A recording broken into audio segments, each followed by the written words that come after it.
What's happening, San Diego? Great Tuesday morning to you. Welcome back to your new midday hang. It's Annie and Elsten together with you for 4 hours here on San Diego's #1 sports station, 97.3 The Fan. Annie Heilbrunn is here in studio. I'm Craig Elsten, joining her as well as Braden Soprenet, together in our Odyssey studios overlooking Murphy Canyon, ready to roll until 2 o'clock. Padres baseball later today.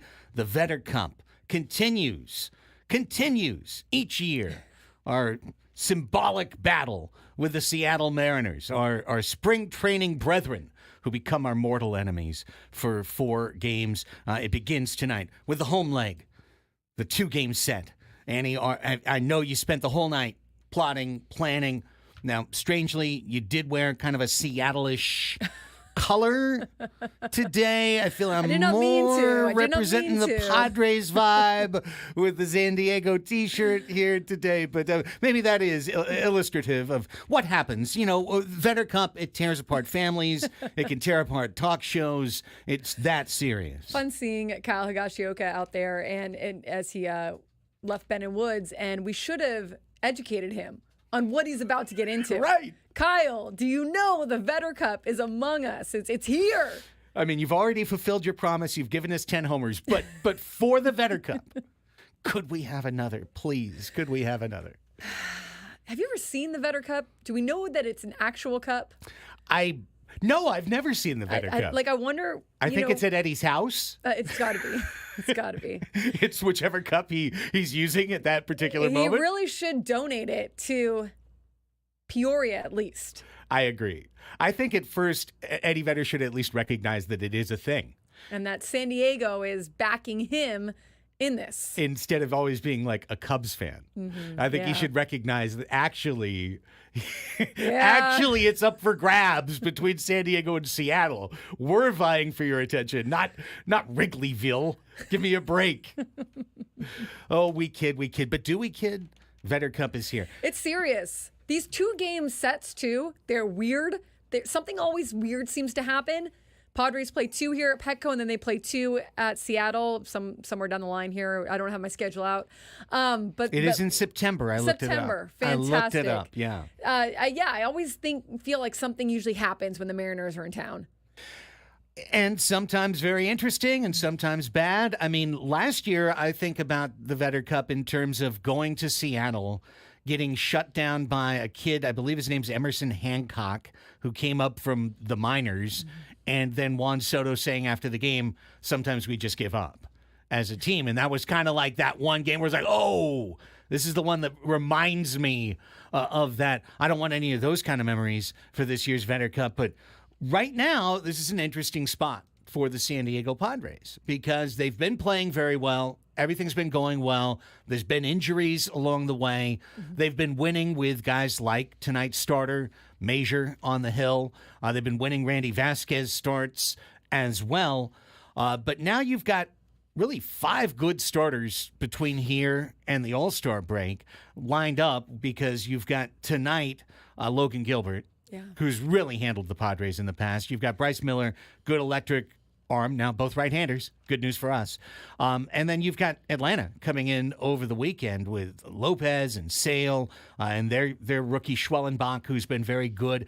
Like, good pitchers lined up against San Diego the remainder of this homestand. Absolutely. And the Padres took 3 out of 4, right, in Atlanta against the Braves. Sure did. And the Braves have been a little bit shaky ever since losing Ronald Acuna Jr., so maybe there's also a chance to do some damage against them. You sure hope so. I mean, you're 1 win from taking the season series, which is a nice little tiebreaker. Yeah. But they've also built a 4-game lead on you again in the wild card just by winning the last 3 in a row.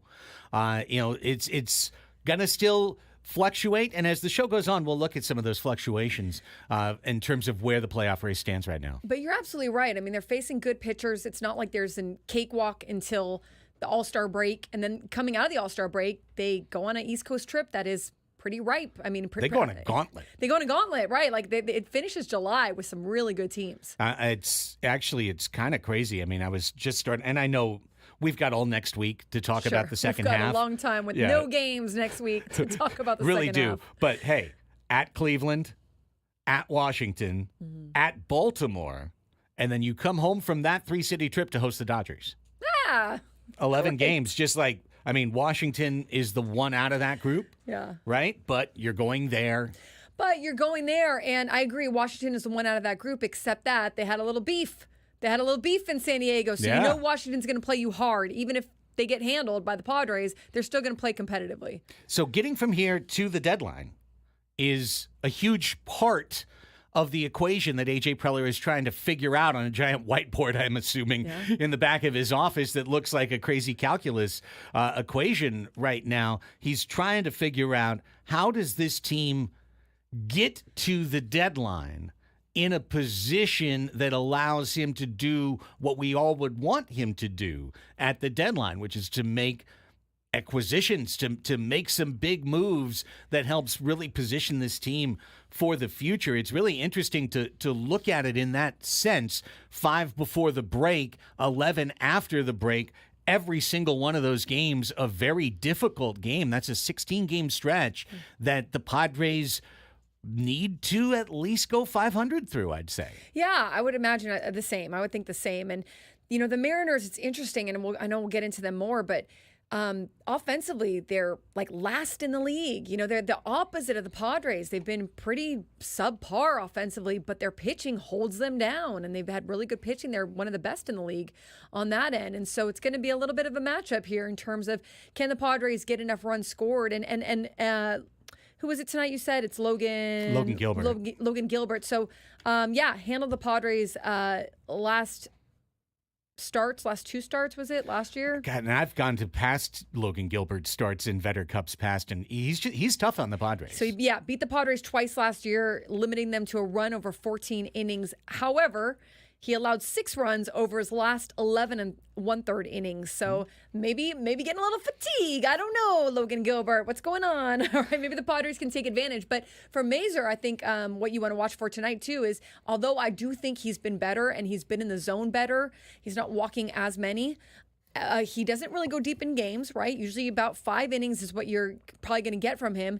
And also the Padres have scored 6, 7, 9 runs, and they've won the last 3 starts that he's started, the last 3 games that he started, but they've scored a lot. Yeah, he's had not a ton to do with winning the game. Yeah, but he's had a lot of run support. Yeah, he's been on the mound allowing runs while they scored more runs, and it worked out for him once for a win.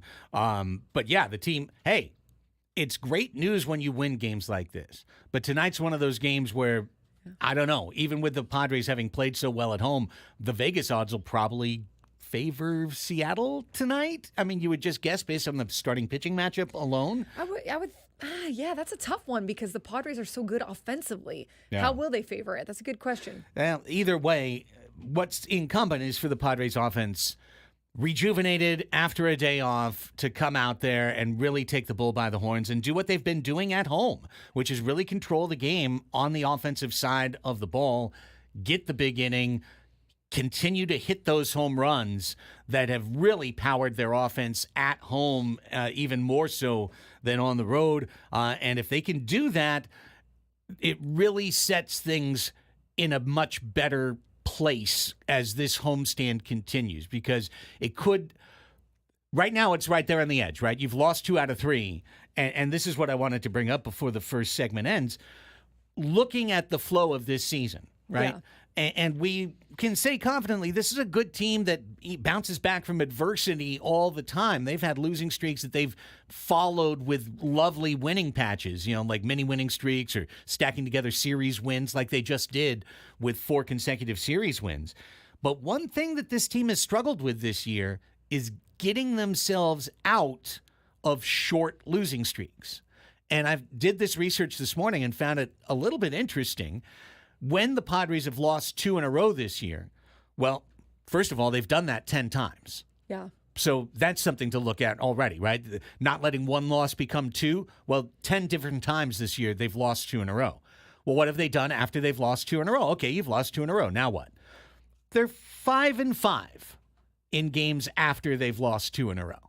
So it's been a coin flip whether they stopped that losing streak or whether it continued and moved on to a 3-game losing streak, which is, you know, more of an actual streak, right? 2 games, it's right. a little, it's a going to blip. happen. Yeah, okay, you lost back-to-back games. Now what do? half the time it's extended. And then 3 times it's gone all the way out to a 5-game losing streak for San Diego. So this is one of the things they've struggled with this year.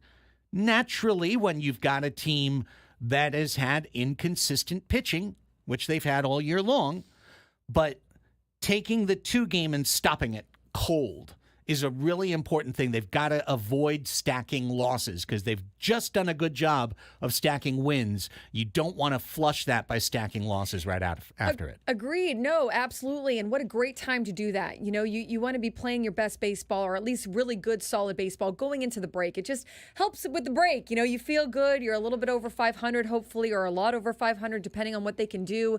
You feel pretty good about where you are. Now you have a few days off. You get some guys back healthy.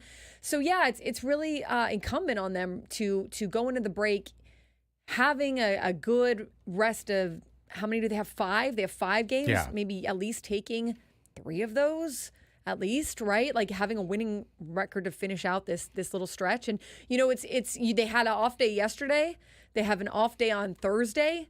I can only imagine that helps a little bit in getting them a little bit more rejuvenated. It certainly helps. I mean, Mike Shildt can really go to the bullpen aggressively, pretty much. I mean, and knowing that he's got another off day on Thursday and then 3 more games, and then they've got off days obviously next week for the All-Star break. So good time to just kind of put your foot on the gas and like not make sure that you slide downwards. Yeah. Zach in the chat says if we go 3-2 into the break, I'm happy. If we go 4-1, man, I'm ecstatic. Yeah. Well, I completely agree. And I would just add to that.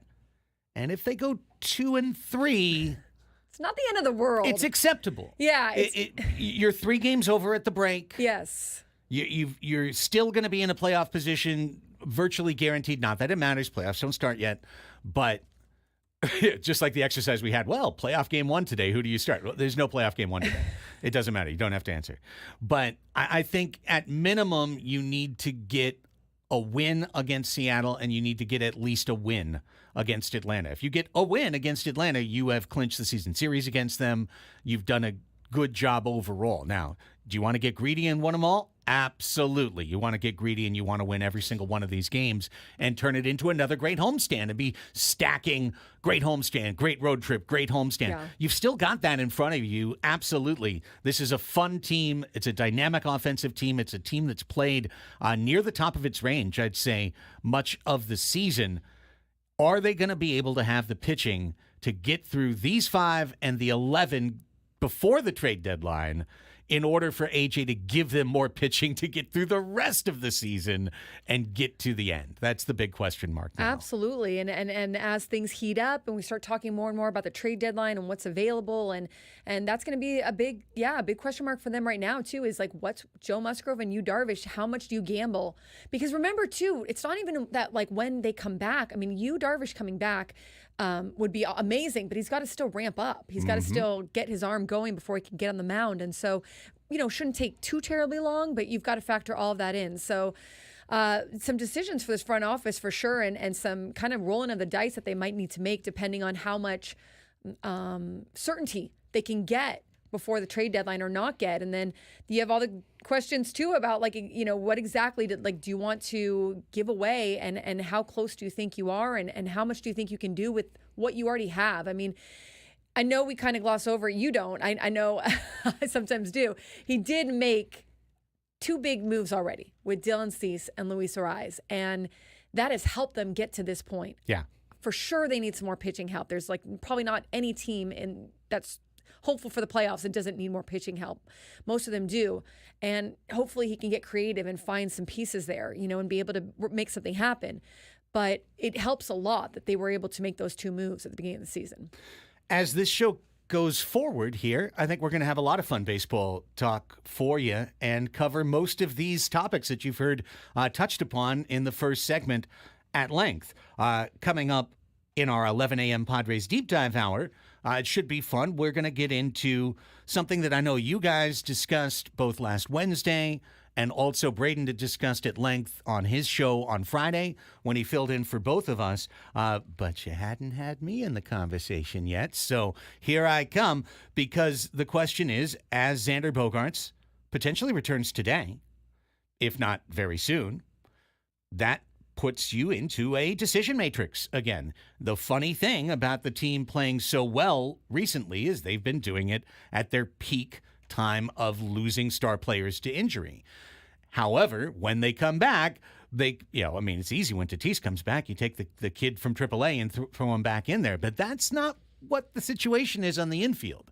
Situation is deep on the infield because you have added Arise and Donovan Solano to this team in the time that Xander Bogarts has been hurt. And Solano's been kind of an everyday player for this team. And now you have to make a decision. Someone's got to go to the bench when Xander returns. So we'll talk about it at 11. We'll go through the scenarios. I know that we've got differing opinions within the show itself. So I'm sure we'll get into all of it as we continue on the deep dive. Plus, I don't know. We might have been onto something yesterday, Annie. I feel like there's a key team out there that really is the lock where our key fits in terms of a potential trade deadline fit. And we'll get into that a little bit at 11 as well. 12 o'clock Sports Fix, of course, coming up at the midpoint of the show with all the key news of this summer's day. We will get into Match Game today. Already found on the red. Greg, he's in. Adam's here. So we should have the full panel today for the return of Match Game to Annie and Elsten. I know, I didn't give you guys some questions to do Match Game last week. We could not have. Brandon and I were not going to even attempt to pull off Match Game and botch it. Because it requires a certain finesse. The finesse is here. The finesse is here. We will play Match Game later. We will preview the Padres and Mariners in a more fulsome manner, and we will get to Ask Us Anything to wrap up the show. But next, did Brett Sullivan spill the beans yesterday on Instagram? Is Xander back? Is it done? San Diego returns today? Let's talk about it when we come back. Annie and Elsten underway on San Diego's #1 sports station, 97.3 The Fan.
10:23 on the Fan. Welcome back, everybody, to Annie and Elsten. Here with you Monday through Friday, 10 a.m. to 2 p.m. on San Diego's #1 sports station, 97.3 The Fan. Talking Padres baseball, as we are wont to do throughout the spring and the summertime. And did you see Brett Sullivan's Instagram post yesterday, Annie? I did see it. It was making the rounds. Him and his cute son, Hudson. Indeed. Along with other along people, with other players, including one Xander Bogarts. That's right. Or at least, it looked like him. Just from behind, I'm relying on the tag to believe that it is, in fact, Xander Bogarts. This was apparently I'm relying on the tag as well. When Sullivan posted it, so we can assume that Brett Sullivan knows who Xander Bogarts is. I would say. Yes, and it'd be weird to tag him credible. Otherwise. Yeah. But yeah, apparently there was an invitation yesterday that the whole team was not required to come to, but if people wanted to come, they could join in on this dinner and boat thing. And so some did, some didn't. And that's kind of how they came about. But I'm sure what you're looking at is he's in town. Xander Bogarts is in town. Now, I don't act. Word on the street to me is that he's not being activated today, but you would imagine if it's not today, that it will be soon. Well, that's the thing, right? I believe, and I'm double checking this. Yep, that at AAA they take Monday off. They take Monday off like all season, and in fact, they're in a break right now for 2 weeks. They don't have any games. There's no games. There's no games until the 19th. So can't just assume. Potentially, as Brandon says, this was a way station on the way up I-15 to Lake Elsinore. Sometimes too, they'll check in. They'll come back, these injured players, and they'll get a quick checkup or a quick check-in, with the trainers or whatever they need to do at the ballpark, and then they'll move on to the next thing. They'll go back. Yes, and also a lot of times in modern 2020s baseball, players take very short rehabs and then they just come back. He could. I mean, absolutely. Would it be a surprise to you? It certainly wouldn't be a surprise to me if he was in the lineup tonight. No. If he was activated this week. I mean, he's had 4 games. With El Paso. El Paso, right? So I'm sure, he knows his body. He knows how he's feeling. Now, there may be a dual decision being made. Hey, do we activate him before the All-Star break? Do we activate him after? Or maybe they do. Maybe they want him to get a few more games here or there at Lake Elsinore or something. He was targeting getting back before the All-Star break. And a lot of discussion was around the Atlanta series. Now, tough team to come back against. Maybe he wanted full circle because that's where he got hurt, was against Atlanta in that third game of that series where the Padres took 3 out of 4. But it's a curious one in that, honestly, if you want you want Xander Bogarts back. You want a healthy, productive Xander Bogarts. He's a key player on this team. He's a leader on this team. He's somebody you want in the heart of your lineup. Factually, save a brief stretch right before he did get hurt, he was one of the worst performing offensive players on the team before he left. And the team seamlessly adjusted by putting Arise at first and Cronenworth at second base. Yeah, I think that there's a few ways to look at it. First of all, you absolutely want Xander Bogarts in there. I wouldn't be surprised, and that's not to say that he can't come out just absolutely smashing and playing a very fluid defense right off the bat. I mean, he's a good player. He is a veteran in the league. He certainly knows how to get back to what is muscle memory for him, really. But usually there's a little bit of a ramp up. There's a little bit of okay, I'm back back on the plate, back looking at big league pitchers, back seeing the pitches and everything like that, right? So sometimes I think you can look at it 2 ways. Do you want to get him that experience and then let him go, okay, got that out of the way, go into the All-Star break feeling like, okay, I got to, maybe work on this or this or this to when you come back out, which is beneficial in my opinion. Or do you kind of say, let's just not mess with anything right now, give him those extra days, let the team kind of, because it's been gelling, keep going the way it's been going, and then we'll slide him in right after the All-Star break. There's two ways. I don't know which the right one is. I think they're both right in different ways. And then within that decision is, okay, well, now when he comes back, where does he play? Where does he hit in the lineup? Yeah. Do you want to put him right up into the heart of the lineup? Do you want to let him ease his way back in the sixth spot or something? Well, what about Merrill? He's kind of climbed up into that sixth spot and done a good job. Now, do you want to push a guy who's hitting that well further down in the lineup where he was in April and early May? A lot of very interesting decisions that are going to be part of Mike Schilt's paycheck this week in concert with the front office. Absolutely, and that's it's good questions. I mean, I really don't know what a lot of times. I agree. I heard Jesse Agler talking earlier this morning on Ben and Woods. I agree with him that sometimes these things just work themselves out. You know, I hate to say it, but sometimes someone else needs a break, or someone might get injured. Let's hope not. Or there's just some reason that it sort of just tends to work itself out.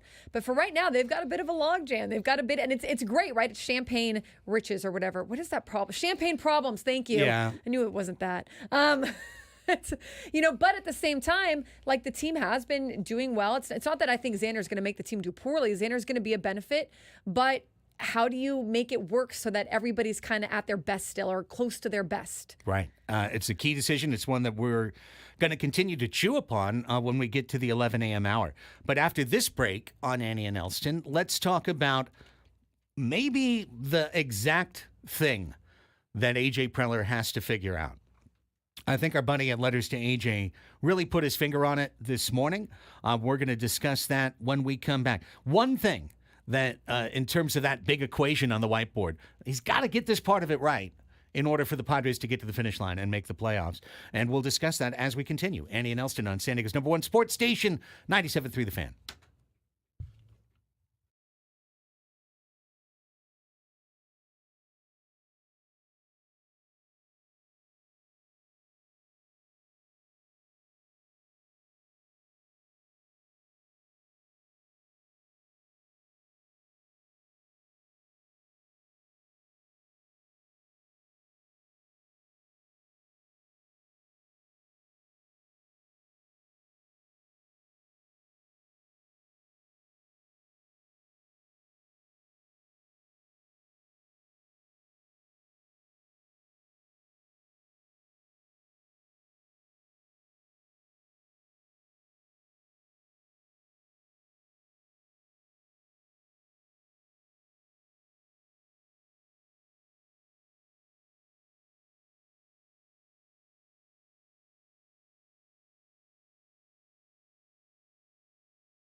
I mean, Braden, that's a great idea. This should just be a bumper that randomly ends shows. An outro song. Yeah, that when this bumper comes on, like it should be like a Russian roulette. Yeah, exactly. But to end the show, And not to end anyone in a more literal No. way. And then you Let's do hope not. And then you do a fire drill, and you're like, "Oh, we gotta get out somebody else That's to it. replace us. Better get on the phone So with Gwen and long. Chris. Up next, it's two guys out of sales. We're sorry, it's over. We'll switch jobs with them." So sorry, it's over, and we're done. No, hey, but if that wanted to be a show outro song, it could be a show. That's a outro. great Definitely. bit. Everybody's got their own bit. That could be our bit. That can be a bit, and I'm here for bits, and I like this And bit. then Adam's like, "Why is it always playing in the first hour randomly? It's so weird." It's so odd. You At know. 10:20. Yep. So Still gotta sorry. pay Comes us up for on the that full 4. Sorry Selection about it. carousel. Just random. Just so happened. Okay, so tease this, and we'll pay off the tease now. Letters to AJ, great blog, Substack. You can find it on Substack. Letters, the number 2, AJ. We've had him on the show multiple times. Came out with a new piece this morning. Really well done, as usual. But what I like is how he finds a way to boil some things down. And I think this was the right bucket that he put together. This was the last paragraph of his piece. I would suggest going and reading all of it. This is the last paragraph. Too long, didn't read. Here's the end.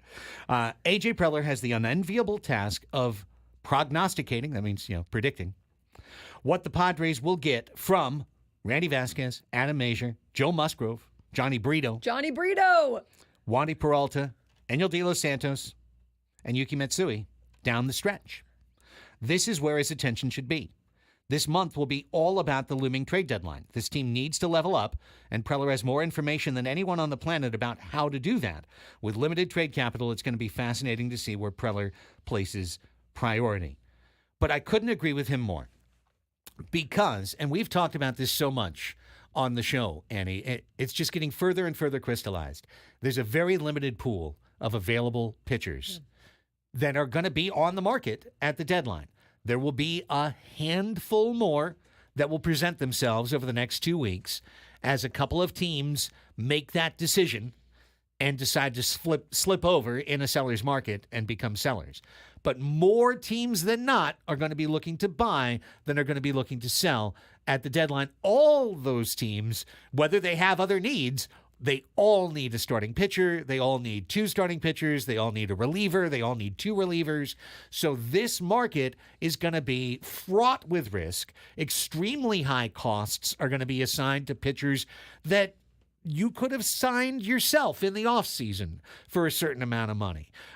And the decision matrix is going to be really hard. So how do you make it if you're A.J. Preller? I think you have to assign numbers to these guys in terms of the numbers of innings that you think you realistically are going to get, can get, should get out of that grouping of pitchers. Yeah, I read a story yesterday where White Sox manager Pedro Grifol, is that how you say his last name? I think so. Grifol, sure. Okay, said, quote, all 30 teams want Garrett Crochet, including the Chicago White Sox. He said, now, buddy, Pedro, I don't think all 30 teams, all right? but most of the teams, I think we've heard that name popping around.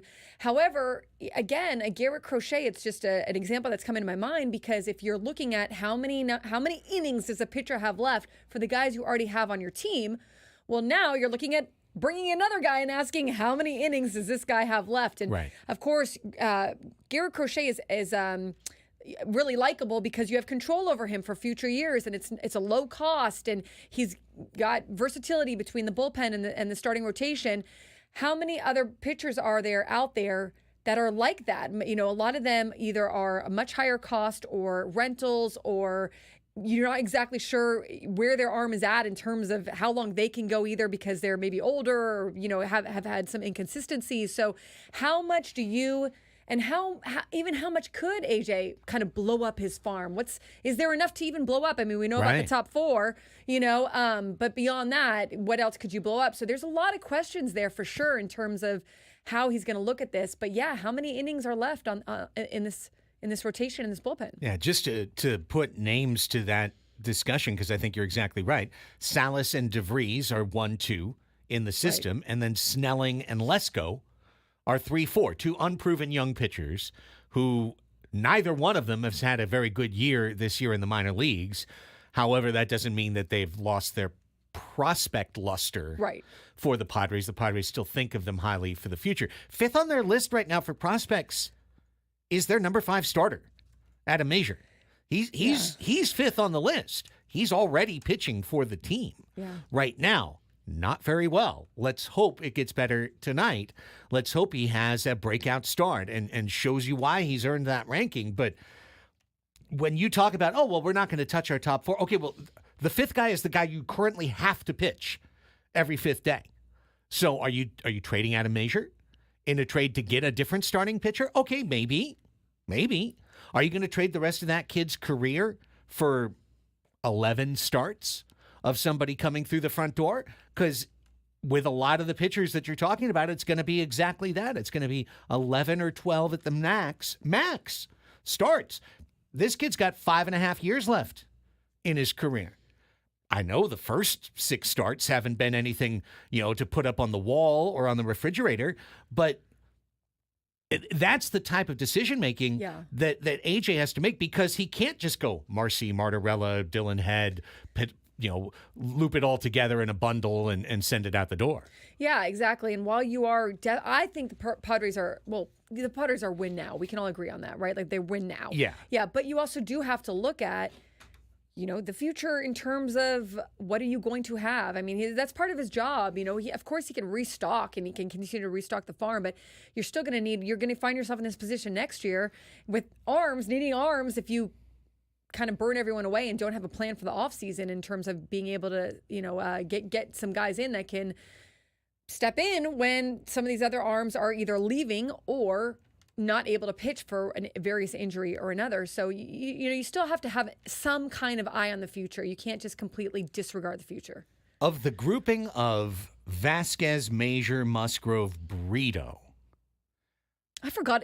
I did not forget about Brito, but I kind of forgot about Brito for just a minute because he's just been toiling away down in the minors. He's had 2 starts for El Paso, and both of them were outright disasters. He didn't get past 3 in either of the starts. He gave up more runs than innings in each of the starts. His ERA is like 16 in El Paso. Now, everyone's ERA seems like it's 16 in El Paso for a minute here or there. But Johnny Brito, we talked about that. Okay, send him down, stretch him out, get him ready. He could come up and take Major's spot. You could at least flip-flop that and put Brito in the rotation and pull Major back down to AAA. Okay, well, what if Johnny Brito, who, by the way, has been lit up for an ERA over 6 in his big league career as a starter, just is that? What, are we any better off pulling Johnny Brito out of the minor leagues to be a 5th starter for this team? I mean, I look at Randy Vasquez, and I think Randy Vasquez is improving. He continues to look like a pitcher that you can see what they see in him. Sure. Right? And he continues to make strides. The problem, I think, the concern is a Vasquez or a Mazur, you can only depend on them maybe like 5 innings if you're and hopefully they can continue to tack on seeing hitters, and getting a little deeper. But you're not going to be able to depend on them for super long innings, at least as they're learning how to be a starter in the big leagues. Super long outings. And so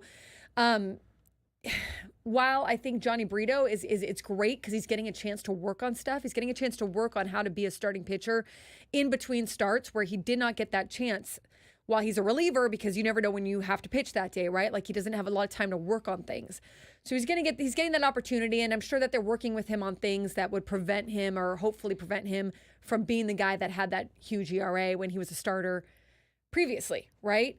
But at the same time, you're still taking a risk. You don't know. Yeah. Right? Is he going to get lit up the second he comes up? Is it going to take him a month to get settled? Is it going to be inconsistent up and down? We don't know. The flip of this, though, I mean, we can inject so much uncertainty into this entire, grouping of players. You don't know whether Vasquez is necessarily going to continue to improve, or whether the fact that he's been so bad against lefties so far this season is just going to be something that overwhelms him over time as teams continue to hone their scouting report on him, just like he's honing his scouting report on the rest of baseball. Major, does he have a step forward? Please God, right? Brito, what are we going to get? And Joe Musgrove, what can you possibly count on if you're Preller from Musgrove, hope is not a strategy. I heard them say that in the morning show as well, and it's extremely true. Hope is not a strategy. Hope is just hope. You can hope that Joe Musgrove is going to be great and back to what he was before, but there's nothing so far this year that informs that. And so can you really gamble on saying, yes, we're going to get 8 starts, 10 starts from Joe Musgrove the remainder of this year, and they're going to be good. They're going to be vintage Musgrove starts. They're going to be really good starts from Joe Musgrove, because if you can, it completely changes the trade deadline. It means that you can avoid paying that ridiculous Ferrari cost to get a Hyundai off the. We love Hyundai of El Cajon, but you know what I'm saying? You cannot pay the overpriced cost if you could count on Joe Musgrove and maybe you, Darvish, for innings down the stretch. Yeah, absolutely. I think that the tougher part maybe with Joe Musgrove, as I'm understanding it, is it's a little temperamental what he's going through. You know, like he's making sure that his rehab, you know, he's not throwing too intensely. He's ramping up in a certain way so that he's not trying to aggravate, or not aggravating that elbow or that bruise and that spur, I forget, bone spur. Yeah, bone spur. And so that, you know, it's a little worrisome because it's not one of those things like where with Fernando, when he comes back and he's ready to come back, assuming it's healed, as long as it's healed all the way, he can come back. He can go, 100%. He can run like normal. He can do everything. With Joe, I think it's a little bit more sensitive. It's a little bit more temperamental. Like, will it aggravate again? Will it strike again? That's at least how I understand it. It's not never, they've got to kind of keep an eye on it, sort of thing. Now, it could also not. I mean, Joe Musgrove, talked to us, and he's right. There's guys that have that condition that don't feel it for years, that, it goes away. Like with the proper rest and the PRP that they did, the stuff that they did to take care of it a few weeks ago, it can go away. It can disappear for a long time and not be an issue. So you're definitely taking a chance here. And I think a big part of that maybe are those conversations with Joe as it gets closer and closer to the trade deadline, right? Like, I don't know, is it like conversations of, are you feeling any pain, or is it going okay? Because I do think if Joe is okay, I think he's giving you vintage Joe Musgrove. But you just don't know if that's the case. And can you count on it? And if you make that bet and it goes sideways, what's your backup plan from there? If Joe makes one start and comes off the mound and the next day says, I'm sorry, it hurts again, and I got to go back on the disabled list, which is kind of what happened last time, right? He came back, he had a couple of starts. One looked really good. It's like, oh, it's vintage Joe, he's back. The next day it hurt. And the next day he was out. So it's a very difficult, treacherous road with limited information and players who have almost no choice but to tell AJ, yes, I'm going to be there. I'm going to be there. I'm going to be ready. You can count on me. I'm going to be there, because for them, in their livelihood and their mindset, they have no choice but to think that way. But for AJ, if he falls victim to just thinking the way the players think, he could wind up staring around like he did at the end of 2021, going like, oh, Vince Velasquez and Jake Arrieta are available. I guess we'll go get them. Well, I mean, there's so many other moving parts to it, too, where who's left, right? Like who is out there that they can realistically get? Not who's left, like, but how can he make a trade work that he likes? Because if you can't, and it's just not, doable for AJ for whatever reason, whether it's the other side or his side or whatever, there might have to be a little bit of hopium. There might have to be a little bit, and every team's going to have a little bit of that at the trade deadline. Like you're getting guys hoping it works. You're getting guys kind of crossing your fingers, going, this seems like it's going to be a good fit, and he seems like he's really going to help. But we've seen that backfire so many times. Like, it's never a certainty. It's never a certainty that the moves you make at the trade deadline are actually going to come through and help you in the timeline that you need and in the way that you need. So there's always risk involved anyways. And will that might be his best option. It might be his best option to go, well, we're going to, put our eggs in this basket. And Joe is saying that he's good, and you was saying he can come back, and, we've got to ride these guys. But I don't think that he's resting on that. I think that AJ Preller is out there, trying to log up as many options as he can in case he has to make one of these moves and prepare for that to happen. And Also, it's kind of incumbent on you and Joe, and because every player wants to be in the race. Every player that's watching these guys win and win in theatrical fashion, like you want to be in on that. You want to be part of that team going into the playoffs and possibly heading to a World Series. But you might have to be unselfish here. You might have to say, I don't have it. And as much as I want to be part of it, I don't have it this year. So there's going to be some communication and give and take probably on both sides. Yeah, and having that clarity would make A.J. Preller's job so much easier. But, of course, that clarity is very, very hard to come by. I mean, it starts with Yu Darvish. Is he even going to be available for the remainder of the season? If so, when? If not, and he's on the restricted list, are you going to reallocate that newly found resource of about $7 million that you're not paying Yu Darvish? It reduces your competitive balance tax hit. Are you going to take some of that margin and reinvest it and turn your eye to a more expensive player on the market? All of these things he has to decide in real time as these games are getting pulled off the board. And by the way, tying it back in to the start of the hour, you're in the midst of playing 16 games against all, save Washington, all hard-line playoff contenders. Not just good teams, but teams that are almost guaranteed to be in the playoff field, from Seattle to Atlanta to Baltimore to the Guardians to the Dodgers. So if you happen to throw a 5-11 in there during that period of time, and now instead of being 4 games over, you're 2 games under 500, how does that impact it along the way? Does it make you more desperate or does it make you more conservative? This is maybe his biggest challenge so far at a deadline. Yeah, it's gonna be. I don't think any of us can figure it out, right? Sitting here, because it's like, to me, you would want Joe and you, right? If they can pitch to most of their ability, at least, that's the guys that you want out there. They've weathered the storms. They're veterans. They know how to be in a playoff atmosphere. You already know that they're a great fit with the team. There's not a ton of question marks except health, and that's a big one. That's a huge one, right? But beyond that, there's not a ton of question marks. Or for you, honestly, for you, it's also a little bit of health, right? He's been on the injured list twice, and absolutely. So we have no idea what to expect from him. Right. But you would hope, and you would want to hope, and I know hope is not a strategy. That's true. You would want to hope that if you can get those guys back and you feel pretty confident about it, I think you ride with those guys versus trying to get anyone else on the market to fill their spot if they're going to be there, if you know that they can do it and they've got enough in the tank left to do it, and they can be strong enough, because there's a lot of risk in trying to just fill those spots from the outside with really not a ton of options, like you said, and not a ton of knowing if it's going to be a good fit, if it's going to be cohesive.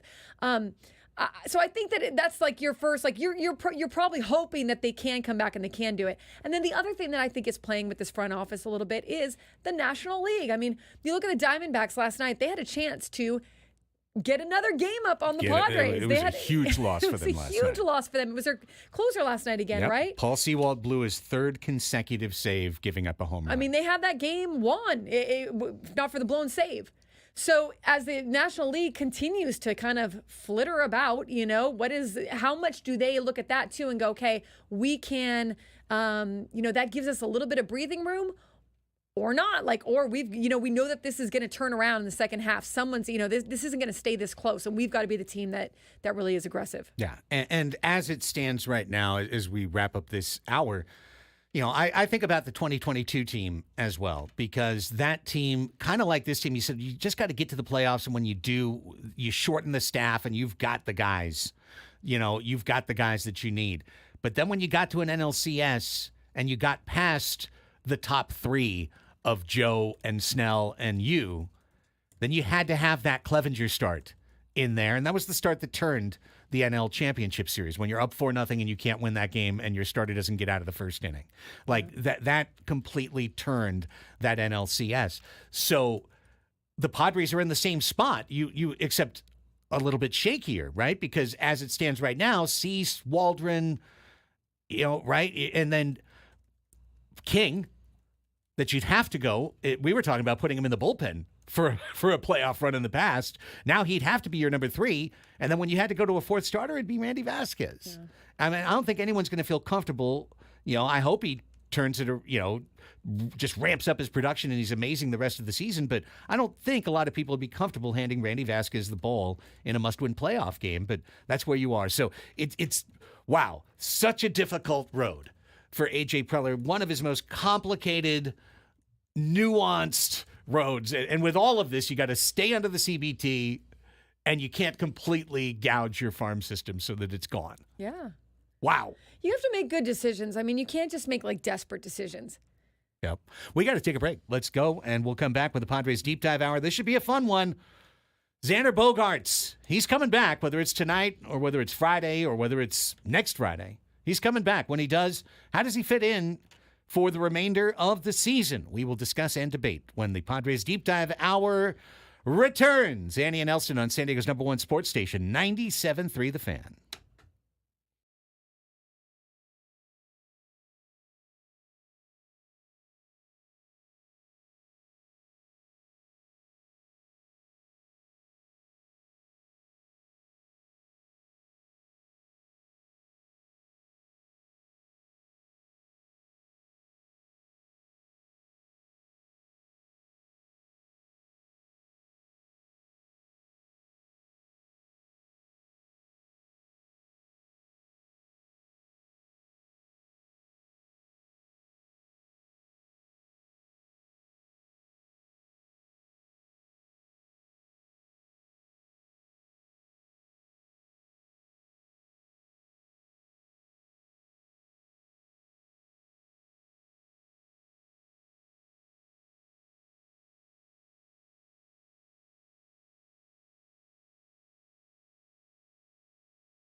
Talking Padres baseball with you as the Friars wrap up the final week prior to the All-Star game. We're going to be almost at 100 games at the All-Star break, Annie. I know it should feel like that. It doesn't feel like that to me for some reason.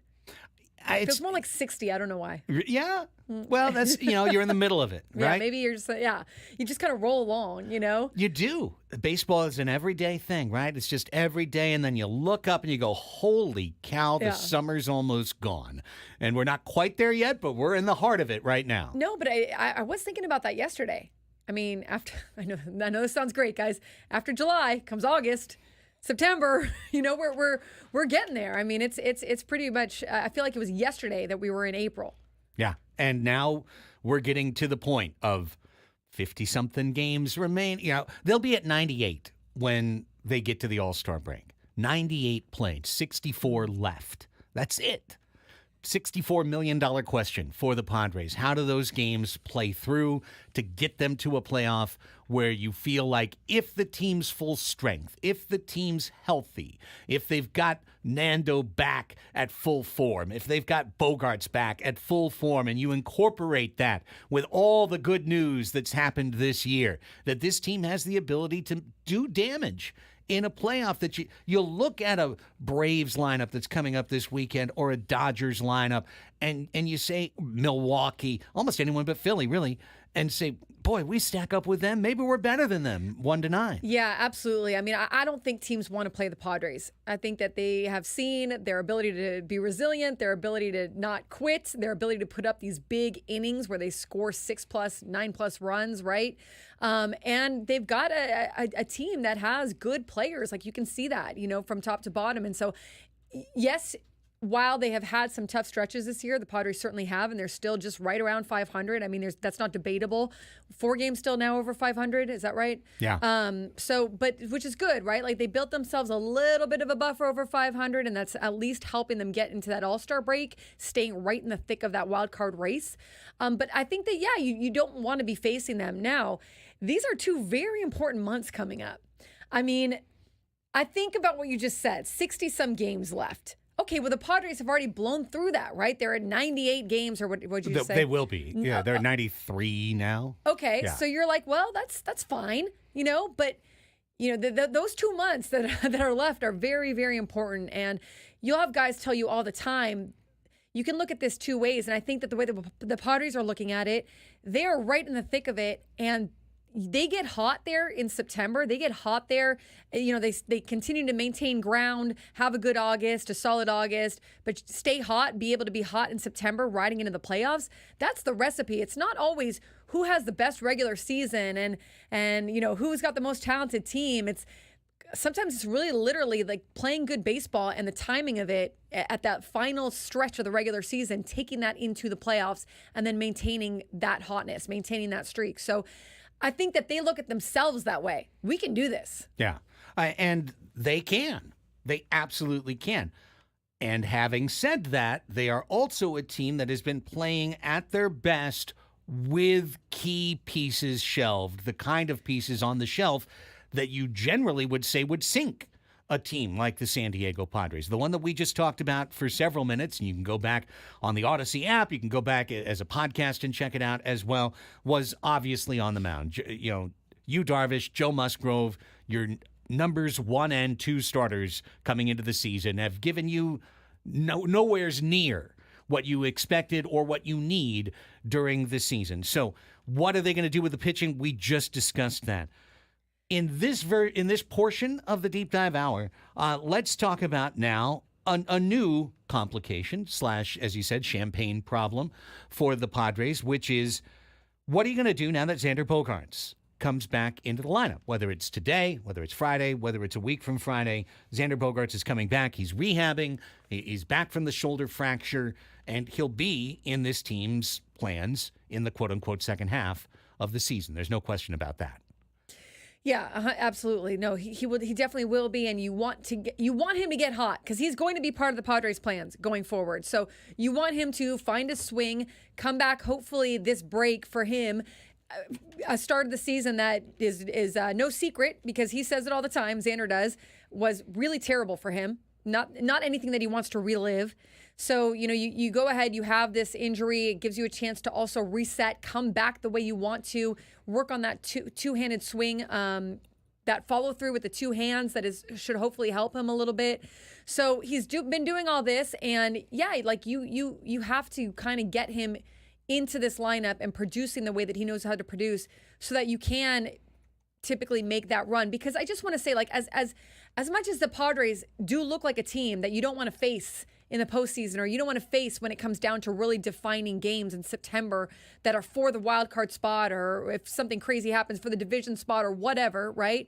At the same time, they have a lot of, they're on kind of thin ice. I mean, they have a lot of injuries. They have certain holes that have not been exposed. So it's really imperative that it doesn't also slide away from them. All right. So let's talk about the two most obvious ways to reintegrate Xander Bogarts into the Padres lineup. And by the way, thought I was good at math, but I got 99 problems in math is one. The previous equation, Padres will have played 99 games at the break. I had them at 93. They're at 94 right now. So, okay. 63 games instead of 64. All right. 64 was a much easier number to divide. Thank you. Nonetheless, okay. But allow us to present Plan A and Plan B, and then we can discuss the merits of either. Plan A would be, and this is not, well, it might be my personal meritorious ranking, but Plan A would be what they've already done. Okay? What they've done, which is Xander Bogarts returns as the Padres' second baseman. Jake Cronenworth returns to his position as the Padres' first baseman, and Luis Arraez, who was acquired to be the DH against right-handed pitching, well, pretty much full-time, the DH that can slide into the fielding lineup, returns to being the DH against all right-handed pitching and presumably playing full-time here and there, somewhere else in the lineup. This is the best defensive lineup for the Padres, no question about that. Arraez likes to play in the field, but to be honest, the last month or so, he hasn't hit to a level that makes me go, okay, well, you played every day in the field and you're hitting 370, so you've proven your point. Actually, he's hit his worst the last month. He's been dealing with a shoulder issue, we know. He does like to play defense. He really likes to play second, but okay. Well, he's our worst option at second base defensively, because there's a cost to they doing. All like, right, yeah. The cost to Plan A is Donovan Solano. Donovan Solano has been essentially playing every day. 2-strike Solano. He's been Donnie Barrels, right? Donnie Doubles, one of the best in the majors, if not the best. When 2 strikes, able to line drive it and run and help the Padres out. Donovan Solano was brought to this team to be a complementary piece, and this would return him to a complementary role where he would be playing third base on days that Manny needs to DH. He could become an available platoon partner that sent either Arraez or Cronenworth to the bench against certain left-handed starters, like Chris Sale, for example. And really tough lefties. You could use Solano in that way. He could start a couple of games a week in a regular rotation thing because guys need days off, etc. But you're limiting Donovan Solano's remainder of the season exposure to the lineup. It wouldn't be the full crank everyday Solano that you've been getting for the last month. That's the trade-off about returning Xander to second base. Now, Plan B is for Braden. Plan B would be Xander Bogarts to return as the club's primary shortstop once again, for him to switch positions for the second time this year and return to the position he's played, since his rookie year in Boston, which would leave the right side of the infield as is. Mm-hmm. Jake Cronenworth at second, Luis Arraez at first base, Donovan Solano as the DH would also stay in place, but that comes at the exposure of Ha-Seong Kim, who would go to the bench, and now he would take the Solano role of sometimes platooning, defensive substitution, maybe spot start at third if Manny needs to DH, but you would no longer play Ha-Seong Kim regularly the rest of the year. You would use him as a bench player the remainder of the year. Why do you believe that's the better strategy for the Padres going forward, Braden? Well, I think you got to view it as a couple of ways. So first of all, I think you got to try to put together the best lineup you possibly can. But on top of that, let's just start going through the list. All the infielders. Manny's not going to not play. Easy. Manny's playing. Xander Bogarts is not going to not play. You're paying him too much money, so he has to play. Jake Cronenworth is a guy that you invested in. He's an everyday player. He needs to play. You need Luis Ariza's bat in the lineup every day. He needs to play. And Donovan Solano is actually one of your better hitters, not only statistically, but against the fastball, which is what you're going to see a lot of when you get to playoff time and in the postseason. He has to play. And kind of the odd man out is Ha-Seong Kim. And you start looking at what is Ha-Seong Kim's strengths. Well, Kim's strengths is defense. When do you put defensive players in? You put them in late in the game. What's his other strength? It's base running. When do you use base runners? It's late in the game. It's coming off the bench. What is he not as good at? It's hitting. He's not a good hitter against the fastball. He hasn't been all year. He hasn't been in his career. He's not good at hitting fastballs that are 95 miles an hour plus. That is what you're going to see at the high levels of playoff baseball and September baseball. He's not good at either of those two things. So why not have him play to the strengths? The other thing I view at it, and I looked at Ha-Seong Kim's rankings. Now, he sees the second most fastballs out of any member of the Padres. They attack him with fastballs. They're going to continually attack him with fastballs because he's one of the worst fastball hitting players on the San Diego Padres. I looked at his stats compared to other shortstops in Major League Baseball in the fastball, which is the pitch that he gets the most of. He's in the bottom third out of all starting shortstops. So from a starting perspective, Ha-Seong Kim is not a huge value to you. But Ha-Seong Kim as a bench piece is incredibly valuable. He would arguably be the best utility man on any team in the National League. He would be the best bench piece out of anybody in the National League. He would be a huge asset for a World Series caliber team. And whether or not you have the personnel to do that or not is going to be up to a little bit of the trade deadline. But Ha-Seong Kim on championship teams is a guy coming off the bench and a guy that's a spot starter and a guy that plays great defense. That's what's going to win you a World Series is him coming off the bench. That's the role that he should have. He is an invaluable piece at that spot. I don't compare this as who plays Xander or Kim, because Xander's going to play. This is going to come down to who plays, Solano or Kim. I need Solano's bat in the lineup. He gets the nod, and by doing that, out of every piece that is left, Xander Bogarts is the best option potentially at shortstop. You guys mentioned Luis Ariza and Jake Cronenworth. They are statistically in Major League Baseball the two worst second basemen when it comes to fielding in all of Major League Baseball. The two worst defensive metrically in Major League Baseball. So I guess you could go with, we could put Kim maybe at second base to try to help that aspect, but then one of those players would have to sit. So I'm going with bats, and then I'm filling in accordingly. And right now, Xander Bogarts is going to have to be the shortstop out of the bats that I want in the lineup. Now, I wanted to give you the full opportunity to present your case because He presents a good case. well, yes, however, it Okay. elides, I think, some extremely important points. Okay. Because what you've just asserted, Braden, is that defense does not matter to the San Diego Padres going forward in 2024. Hasn't mattered for the Phillies the last 2 years. This was your opening argument, so Do we have Kyle Schwarber and Bryce Harper and Alec Boehm? And we have the team that we have. So I'm going to throw the Phillies comment aside. If you lock in Xander Bogarts as your everyday shortstop, now I want everyone to keep in mind, including yourself, that this Padres organization came to a decision in February. And that decision was that Xander Bogarts was not going to go forward as this team's primary shortstop for the remainder of his career. Because you don't change it in year 2 and then 3 months in go, well, you know what, we're going to actually change it back. And then maybe next year we'll change it back, and then maybe next year we'll change it back again.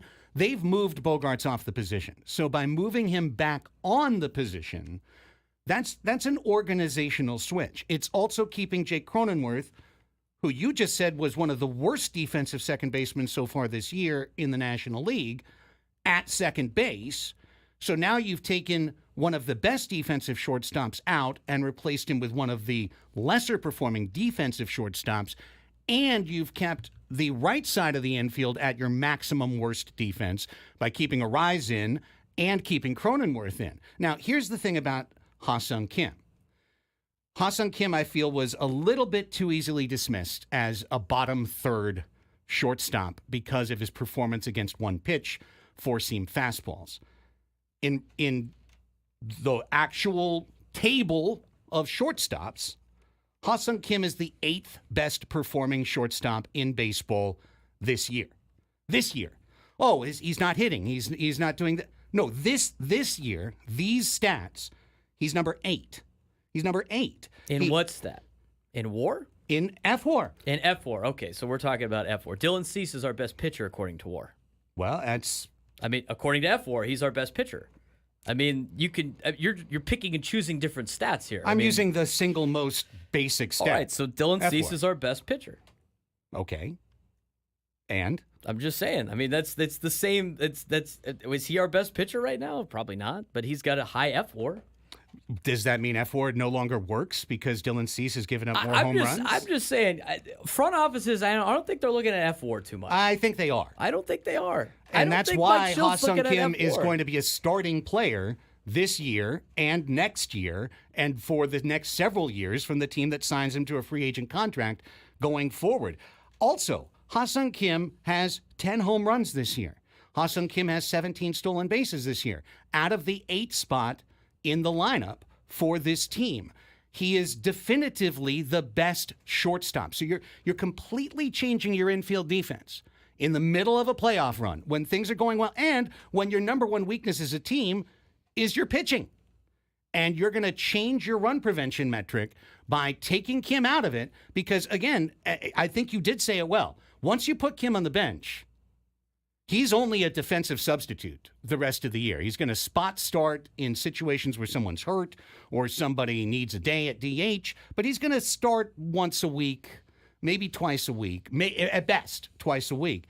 You're going to keep Donovan Solano's bat in the lineup. Sure, that's great, but I'm saying defense, while you can always look at someone's batting average, you can look at their hits, their doubles, what they're doing defensively isn't as easy to wrap your head around, but I think Ha-Sung Kim's is invaluable in being in there every day, giving you everyday defensive value. I don't think his defensive value outplays Solano's bat right now in the batting order, and I don't think he does that in the future either because that's just one position. You still have other spots that, unless the ball's hit the shortstop every time, it's not going to make a difference. How many times have the Padres lost games this year because of their defense? Once or twice. Once or twice. How many times they lost because they didn't score any freaking runs? Every team doesn't score runs sometimes. The team as an offense has been one of the better teams in the league. The best offensive lineup possible to win games. I want the best lineup possible. That would be the best lineup. And that's offense and defense. I mean, why don't you start Jose Azocar every once in a while? He's a better defensive player than Jurickson Profar. You put him in he's late. in the minor leagues. He's not even on our team right now. And obviously, it's not. But he's a better defensive player. Ha-Sung Kim's offense to Jose Azocar's offense. You're talking about picking defense over offense. They attack him with fastballs because they know he can't hit a fastball. So, yeah, out of all the pitches he sees the fastball the most. If he's not good at hitting it, why would you say he's going to be one of the better options for you in a lineup? 331 on base percentage. Fastballs. Offensively, Ha-Sung Kim is the 10th ranked shortstop in Major League Baseball. Despite everything you've said, which is all factual about what he does against four-seam fastballs, despite that, baked into that, he is 10th offensively in baseball because he provides power, he provides walks, he provides speed, he provides doubles. Ha-Sung Kim has value. You're throwing him away as he has no value. No, I didn't say that. No, I said he's got great value on the bench. And World Series teams have a guy like him on the bench. World Series teams do not have him starting at shortstop. They don't. And when the Dodgers sign him next year to be their starting shortstop, you will therefore invalidate any future World Series because he's starting as their shortstop? I mean, we're playing what-if games now. If the Dodgers sign him as a shortstop, I mean, the Dodgers can sign him as a shortstop. That'd be another conversation for another day. But the Dodgers also have a lot better players all over the place in the top part of the order. They could win with Ha-Sung Kim being their only defensive player, theoretically. And the Padres can win with Ha-Sung Kim being a defensive player because they have won with him being a defensive player for this team. They also need a lot more slug, and they don't have that. Who's going to hit more homers the rest of the year, Ha-Sung Kim or Donovan Solano? I'll give Donovan Solano a 6-homer head start and take Kim. You think Kim's going to hit more home runs than Donovan Solano? Yeah. Really? 4 times as many? 4 times as many home runs. How many than Donovan home runs is Solano? Donovan Solano going to finish the year with? He's got 3. He's got 3 home runs. He's got 3. He's got a lot of good extra base hits. He's got 3 home runs. He's got a 403 Guy slugging knows how to percentage. hit a fastball. Ha-Sung Kim is a 384. You're going to, for 14 points of slugging, you're going to take out your best defensive shortstop, and you're going to keep your worst right side of the infield defensive posture as well. I am. Well, you obviously just value defense only, and that's fine. But No, I I want value the Ha-Sung best. Kim. I know you love Ha-Sung Kim. I value him. I don't think he is a big value for a shortstop in metrics that matter to Major League Baseball teams. Like F-War. Yes, I'm sure Mike Schultz is talking about the F-War when he makes his lineup. Mike Schilt, you said front offices. Yeah, I don't think the front offices care that much about F-War either, Mm-hmm. based on the people we've talked to in front offices. So we've also seen all of these contracts that have been given out over the last few years and how they track A through lot of that. them have power, and a lot of hey, you know what? If you want to go with the defensive team in the field, go for it. It's 6 one way, half a dozen another. Ha-Sung Kim on World Series teams is a great value coming off the bench. Not a great value when it comes to being a starter. When you got a lot of good shortstops that can supply a lot of power, can tag fastballs, Xander Bogarts being one of those players. And again, you didn't sign Ha-Sung Kim to a long-term contract. He is walking at the end of the year. So who's going to play shortstop next year? You might as well put the guy that you spent a ton of money into as a shortstop to play shortstop. He is a valuable guy off the Not bench. get involved. I do think that the front offices, they pay attention to the numbers, but they have their own internal metrics that they use a lot. Correct. So sometimes the stuff that we see isn't quite what they're judging or grading on. But also, like, I would also think about it like who can be your most productive guy off the bench too. Like, it's not easy to come off the bench and get a big hit all the time. It's not easy to be a bench player. And if you go from playing every day to being a bench player, usually your offense is going to take a hit. Not a good hit, a bad hit, until you are able to learn what it means to be a player that comes off the bench. So I think you have to look at it like that too. Like, who's going to be your bench piece that's going to be productive? Let's take a break because we have to take a break. But I wanted to now listen. These are 2 legitimate sides of a debate, and this debate is taking place right now. Oh, yeah, somewhere, you presented good information. Somewhere inside Petco Park, it is. But I just feel like, and I heard last week's show. I think Ha-Sung Kim has been underrated because he's not just a bench player. He's a starting player in Major League Baseball. He has proven himself a starting player in Major League Baseball, and he's going to get paid and become a starting shortstop for another team next year. That I'll win another bet against you, Braden, and make that bet right now. That he will be a starting shortstop and paid as a starting shortstop next year in Major League Baseball and for the next 4 to 5 years. Oh, I know that's going to be the case, and somebody's going to overpay for him. Okay. I mean the that's Dodgers. fine. The Dodgers are going to sign Ha-Sung Kim to start for them at shortstop over Mookie Betts right now. Yes. Do you think he's a better shortstop value than Mookie Betts in the lineup? You would rather have. You get either Mookie Betts or Ha-Sung Kim at shortstop. Do you know who's the second worst rated defensive shortstop in all of Major League Baseball this year? Mookie Betts hits living daylights out of the ball. Mookie Betts I would is killing their team defensively. I would much rather have Mookie Betts play for my team at shortstop than Ha-Sung Kim. Yeah. Well, defense is one of the most important parts of Major League Baseball, and it's one of the least interesting things to discuss on the radio. And I understand that because you can't put a number on it. You have to just go, oh, well, I guess he's a good defender. You can only look at errors. They value defense for sure. I mean, that's part of the reason why they made that switch with Ha-Sung Kim and Xander Bogarts, which you could argue like maybe didn't need to be made. I don't know, but in their mind, they knew that pitching might be a little bit volatile this year, and we need to make sure our defense is not giving away anything, behind him. But at the same time, Ha-Sung Kim has not had his best year defensively. And nonetheless, he's still 8th in the league. Mm-hmm. With 6 throwing errors, he's 8th in the league in defense. So No, he's you know, he's a great defender. I just feel like I don't- we're I so don't- close to yeah. it that we wind up underrating our own guy because we go, I've seen all his outs and I've seen all of his errors. But what you haven't seen is all of the outs and errors of the other 29 starting shortstops in Major League Baseball. You haven't watched all those guys every single day. You've watched him every single day where we can see all of his warts, but you don't see comparatively his benefit. That's why these tables matter. That's why these rankings matter and why the stats continue. Kim is excellent defensively. There's no doubt about that. Here's what we got to do. We got to take a break. We're way over line. And then we'll come back and let's open it up to some other folks. 833-288-0973. 833-288-0973. I totally understand if, say Braden's completely right. Craig, you're right. I don't know. I hate you all. Whatever you want to say, 833-288-0973. I would love to have somebody call in and go, I hate all of you. You know, don't tempt him with a good time. That's right. We'll come back and find out next. Andy and Elsten, Padres Deep Dive on the Fan.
I was just about to read a liner, and then they logged me out.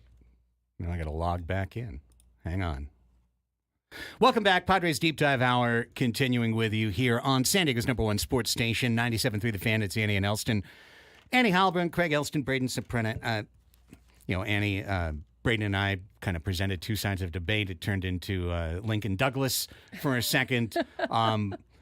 I feel like we did not give you any space within that in the last 10 to 12 minutes. I know when to keep my mouth shut. No, but please share with us your opinion on the matter. I don't know. I mean, I think that they absolutely have a little bit of a dilemma, but it's a good dilemma. You have productive players who you've got to make some decisions on. I mean, I kind of think of it the same way. Like, you've got to tend to the guys that are going to be here long term, in a sense, right? You know that they're going to be slotted in at their spots and they're not going anywhere. And then with Kim, I think I lean toward what you're saying. Like, you keep him as a starter in the lineup at his position, and I think you kind of just go back to what things were before Xander Bogarts hurt his shoulder. But I do get where Braden's coming from. I mean, I understand the stats that he's using and why he would make that decision, and why you could possibly make that decision. I don't know that it would necessarily, like, one of them is bad and one of them is good. They're just different. I think there's pros and cons to both sides. I mean, the obvious pro of Braden's position is that Donovan Solano continues to play near full time. Now, this is a guy that didn't have a job in big league baseball on opening day, didn't have a job in big league baseball on May 1st. Why?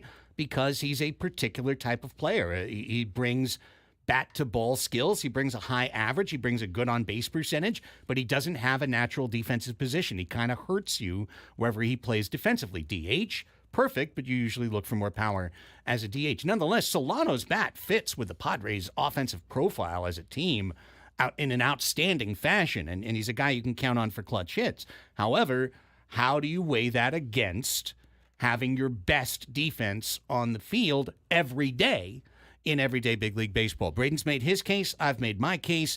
Let's hear what a couple of the listeners were inspired to call in and say. We'll start things up. We'll just go top to bottom on the board here and start things with Wayne in San Diego. Hi, Wayne. Welcome to the Padres Deep Dive Hour. Hey, how you guys doing? Doing good. Okay, I'm definitely on Braden's side on this, and it's not even close. Last year, if you look at the metrics for Xander Bogarts at shortstop, he was in the top 5 in the league on statistics. That's without a question. He's not going to hurt you at shortstop, and you're not going to be gaining that much defense by having him there. And you also have a much better bat for fastballs, like Braden was saying, with Xander. In addition to that, you keep Solano's bat in the lineup, which I think is extremely important. And I think having Kim come off the bench could be a very strong asset as well. He could spell people on the inside, in the infield, and also, he might be a good spark plug for defensively late in the game and for stealing bases. That might be something that might really help us out quite a bit. In addition to that, I also want to talk about the fact that, the Arizona Cardinals, we could end up getting Scherzer and Kirby Yates because it's a lot cheaper than we might think. We might be able to pick them up. The Rangers? For a rental very easily. I'm sorry, the Rangers. Unless Kyler Murray was coming, dude, I was but I get his point. Yeah, Kirby Yates. I get your point. Yeah. Easily is relative, Wayne. Easily is relative. On Out of the Park Baseball or MLB The Show, it's easy. First things first, Max Scherzer has an absolute no-trade clause. It is but he's voided that 3 times in 4 years. Numerous times. Yeah, well, he has, but that doesn't mean that he's going to a 4th time to come to San Diego, California. You don't know that for sure. Also, Max Scherzer's salary remaining this year would already put the Padres over the apron. And That's put them. Not true. It is. True. It actually is. We looked it up. Yes, and right now, because of the fact that other people are paying certain parts of his salary, there's 3 teams that are paying him. He would only cost the Padres about $11 million. And if we have, what you say, like $10 million or whatever remaining?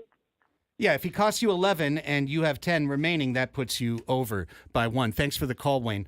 Also, factually, Xander Bogarts was 11th ranked on defense last year. He was not top 5 easy. He was 11th. Now, that is not to dispute that he was a pretty good defensive shortstop last year. However, I'd like to reassert for the group that the decision-making brain trust of the San Diego Padres made this choice. They made a call. They did it collectively, and they put Kim at short, not Bogarts. So you are going back on what you told Xander, told Kim, and then worked towards for 3 months when you say, hey, Xander, you're coming back, and Ha-Sung, you're going to the bench, and Xander, you're the shortstop I think now. they're leaving Xander at second for that reason. They're leaving Xander at second because we told you you're going to second, and you worked all spring on it, and now we're going to have you play that position that we had you work on all spring and made this a thing. I don't personally think you lose that much defensively. I mean, I get where you're coming from. Like, you don't want to give anything away. I know that's how Mike Schilt feels. I don't feel like you lose that much defensively when you pretty much they're all good defenders. For the Padres, like they're not lucky. They've made good decisions in that sense. They can move around the infield, and you have decently good replacements too in terms of who you're bringing in as substitutions. The point I agree with Braden on a couple of different points, to be very honest with you. Here's something I think we would all agree on as well. If you were just doing this in a complete vacuum, and these aren't even human beings, these are just cards that you're moving around a table, like the real argument should be, why is Solano not starting over Bogarts? Because Solano's offense has been way better than Xander's offense this year. But obviously, we're not going to have that discussion because we already know what the answer to that is. And it's the right answer, by the way. I'm not saying that they should bench Xander Bogarts. You can't do that. You literally can't do that. So, I agree with you, Braden, that no matter what, you have to factor a lineup that has Bogarts in it. I just was putting it together based on process of elimination of guys that you have to have in the order because of contracts, guys you have to have in the order because of the XYZ, and then that's what you got left over. And so your leftover shortstop is Xander, based on an offensive-minded batting order. Unless Xander Bogaerts, I really do believe this. I think this is a fun short-term debate, but I think it has long-term knock-on implications if you return Xander Bogarts to shortstop. Because I feel like it's a really hard case to be made to the 10-year Major League veteran, 10-plus year Major League veteran, that day one of spring training, sorry, you're a second baseman now, and you're a second baseman going forward. And you're doing this because it's the right decision for the team. And you're going to sacrifice that for the best decision for the team. Okay, now you're the shortstop again because we're not sure and maybe this is going to work best for 2024. Okay, 2025's here. Now what? Okay, so now just Xander's the shortstop again and for the next 4 years? Okay, if you're going to make that choice, okay, but then why did you do this year? Yeah, it's a little befuddling because honestly, if you talk to people off the record too, and Xander knows eventually the move for him is going to be to first base, and it's definitely not there yet, but that is essentially what's coming, and that's why Xander has fought against that. He doesn't want to move to the corner yet. He wants to stay up the middle. He wants to stay at shortstop. I don't think he ever really wanted to move to second, but he took it for the team for sure and put all of his time and effort and heart and soul into learning that position and being good at it and contributing to the team. So that's why I think that team-wise, like in terms of just making the decision of what the team is going to do, I think they just return everything to normal. But the points that you're making, and I also agree that I don't think F4 is the only number that they're living and dying on. I do, I think that those points could be made if you were just looking at everybody like without factoring in, the other, I guess sometimes politics of it or what is our long-term plan or what are we sticking with that we wanted to, like there's all kinds of discussions that go into these that are different than just offensive defensive performance. Okay, we got to take a break. Omar and Kevin, you can hang on and we can take you next. The Trade Kim grouping in the YouTube chat. I want to say something very quickly and very simply to you as we go to break. To who? Who needs a shortstop in big league baseball right now? Can I tell you a couple of teams that need a shortstop right now and would trade for a shortstop? Well, you and Braden agree on this point. L.A., Cleveland, San Francisco, Arizona, okay? All three of those teams need a shortstop. Cleveland, maybe. They said it. The general manager said that's why everybody's in the chat thinking we're going to get Emmanuel Clase back. Sunday show. he- Sunday. No, give me a second. Sunday show. I was getting crushed by everybody thinking we should trade Hassan Kim. He's more valuable to Cleveland. keeping him Oh, yeah. and using him for a playoff push because of what you can get back. You're not going to get what you want back. No. He's a rental. No. He's going to give a team This is a month or two. This is the proposal I got, and this was what I was fighting in the chat yesterday about.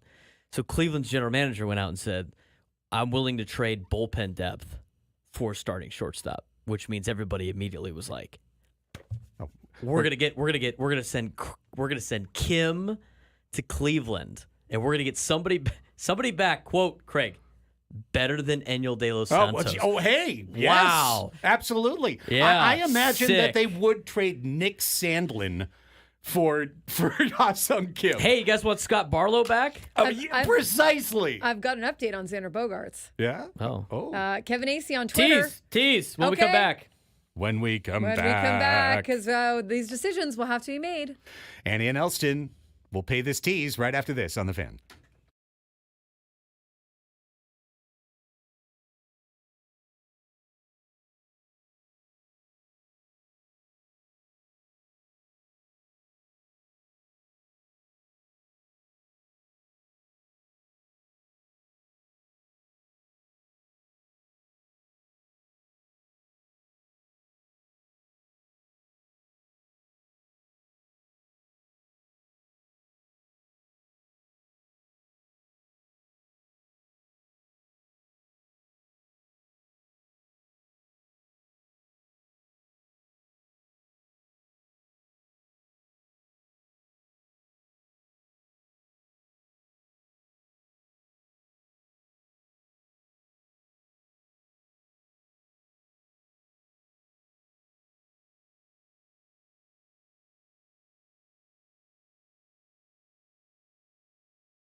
Padres Deep Dive Hour is brought to you by the Frozen Ropes Baseball and Softball Summer League, now registering softball players age 6 through 12. 6 practices, 6 games. Improve your skills. Make it a Frozen Ropes summer. Visit SanDiegoFrozenRopes.com for more information. All right, Annie, what did you hear? All right, Kevin Acey on Twitter on X says it appears Xander Bogarts remains on track to return for the final series before the All-Star break. That means the Braves will likely face live pitching at Petco Park and play a game or two in Lake Elsinore before that. So these decisions are coming before the All-Star break. So in all likelihood, that what we're just hearing then is today, just go through BP, right? Be one of the BP groups, group number 4 or whatever. Drive up to Elsinore, play Wednesday, play Thursday, back Friday. Back Friday, play those 3 games against the Braves, and then go into the All-Star break and get your body back to playing, right? Yeah. And great news for the kids in the Elsinore clubhouse, because it means they're going to get an amazing spread. They're going to eat well. Wednesday and Thursday. I want to see Xander take a picture with the gigantic inflatable duck they have outside the ballpark right now. I drove by on the 15. They have an inflatable rubber duck that is literally the size of half the stadium sitting outside. I don't know why. I just drove by. I'm like, that is a gigantic rubber duck sitting next to the lake of Lake Elsinore. The things you see in the middle of the desert. We've got a couple of callers on hold we want to get to here. Let's start with Chris in Scripps Ranch. Hi, Chris. You're on with Annie and Elsten. Hey, yeah, I just kind of wanted to put this in the hopper for you guys. Don't you think Manny eventually is going to be the first baseman? I mean, these guys are going to be the same age, Xander, and I'd love to see what Jackson Merrill can do at short. And I love Jake Cronenworth at second. I'd rather sign a rise and have him play first.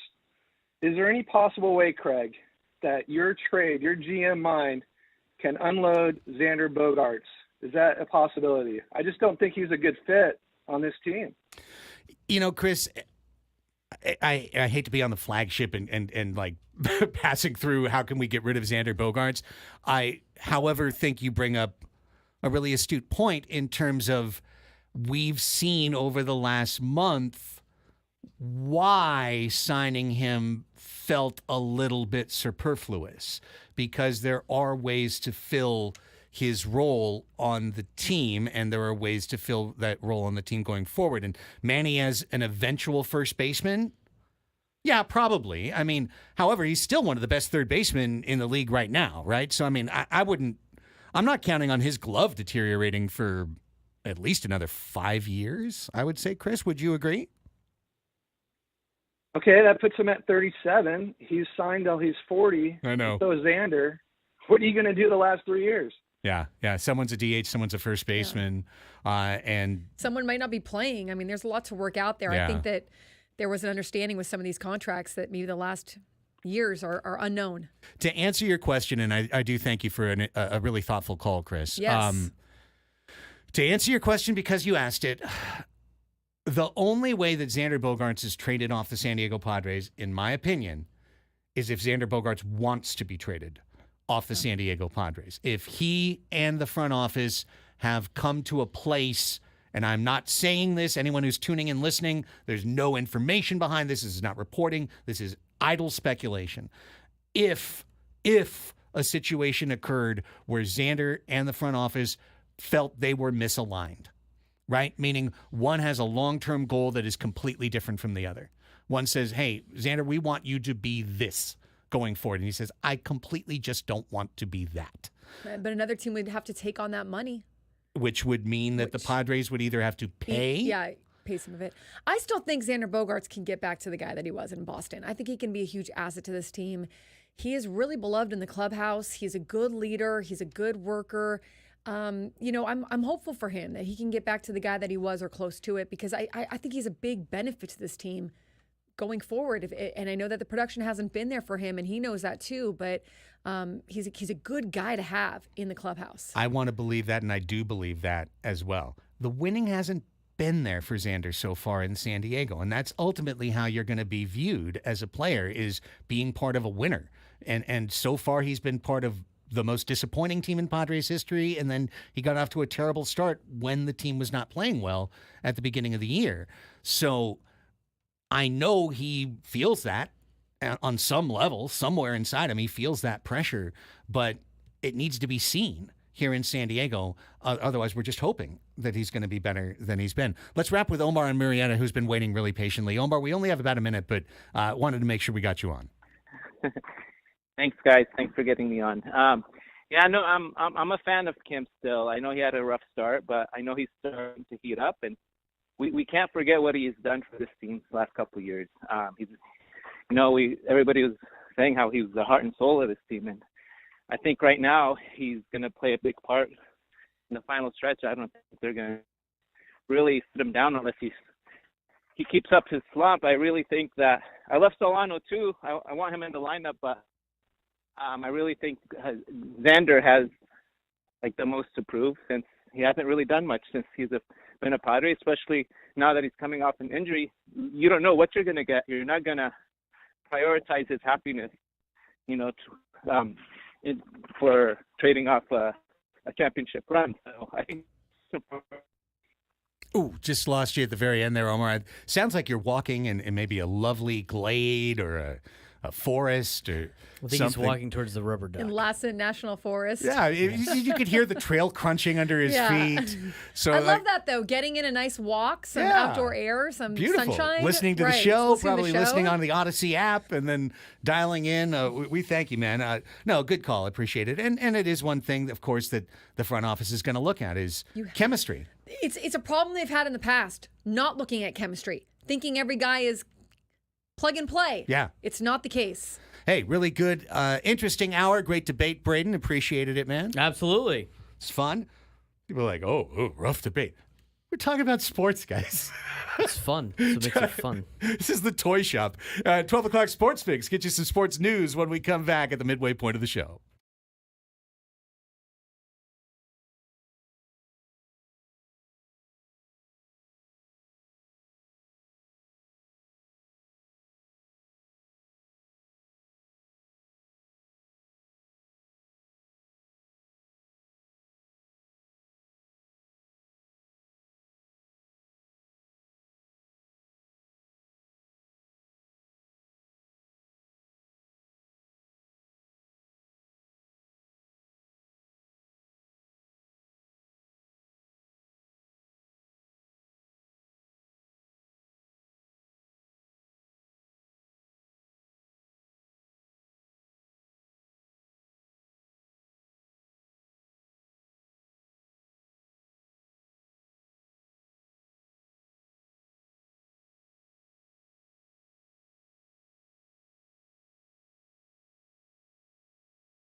Lunch hour has arrived on a Tuesday. Welcome back, everybody. Halfway point for your midday hang. Annie and Elsten together with you on San Diego's #1 sports station, 97.3 The Fan, with Annie Heilbrunn and Braden Soprenet.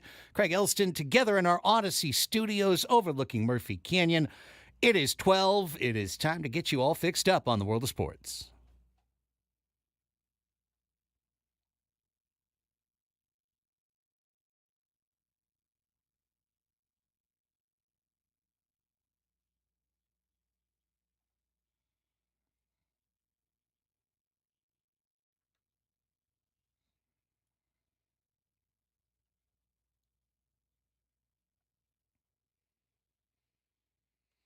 All the news of your sports day to get you caught up at the midpoint of the real day. Sun high in the sky, and here is Annie Heilbrunn with today's baseball news. All right, around Major League Baseball, Mets reliever Drew Smith will undergo season-ending elbow injury on Friday. The righty is still unsure whether he'll need a complete Tommy John surgery or the slightly less significant internal brace procedure. The Mariners announced that catcher Sebi Zavala went unclaimed on waivers. He was outrighted back to AAA Tacoma. He has the right to elect free agency. The Angels announced that they've designated infielder Miguel Sano for assignment. The move opens roster space for one Anthony Rendon, who is back from the 60-day injured list. Eddie Rosario is also back with the Braves as Atlanta selected the veteran outfielder onto the MLB roster. It'll be Rosario's fourth straight season logging MLB action as a Brave. And speaking of the Braves, MLB announced that Braves' Marcell Ozuna will compete in the 2024 Home Run Derby. He will look to become the first Braves player to ever win the event. Jose Ramirez is in the Home Run Derby as well. That was just announced. And the Padres start a 2-game series tonight at Petco Park against the Mariners. It'll be Mariners right-hander Logan Gilbert on the mound, fourth-year starter who threw 16 scoreless innings over a pair of starts before allowing 6 runs over his last 11 and a third innings. He beat the Padres twice last year.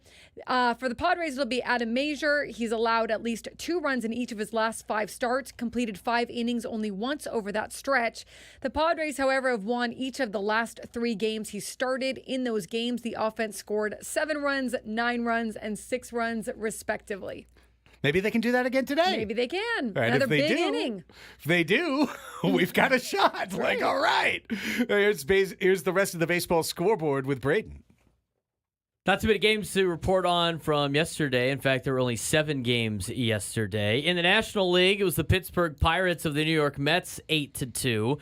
Cardinals blanked the Nationals 6-0 in our nation's capital. It was the Reds of the Rockies 6-0, and the Braves come back to beat the Arizona Diamondbacks as Paul Sewald blows his 3rd save in a row. Not good for the USD Torero in the closing role for the Arizona Diamondbacks. As for the American League, it was the Twins of the White Sox in 11 innings, 8-6. Rangers beat up on the Halos 9-4 from the Big A, and the Tigers sneak one past the Guardians 1-0 in Detroit. And that's it for the MLB scoreboard from yesterday. A lot of new series starting today with Seattle coming to town to take on the Padres in their interleague rivalry.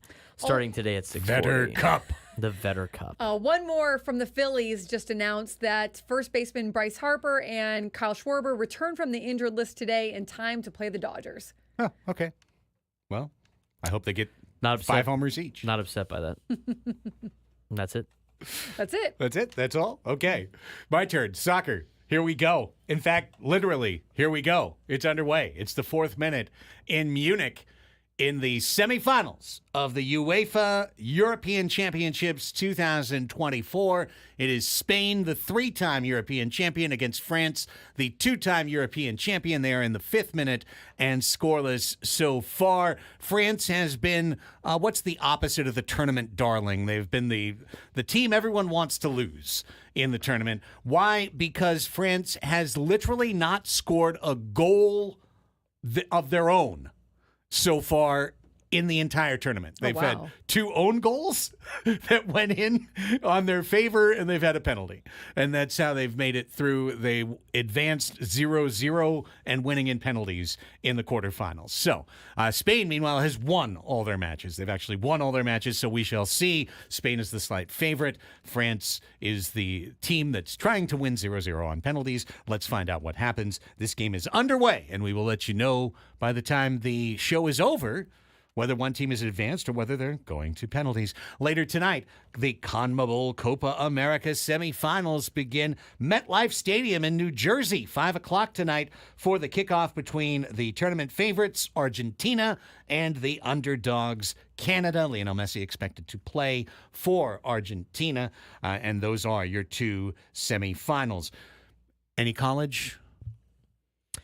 We got Big 12 Media Days going underway, so we got Okay. some previews of the Big 12. Utah got picked to win the Big 12 as they are one of the new members, joining Arizona, Arizona State, and Colorado. It is now a 16-team league in the Big 12. Oh, my gosh.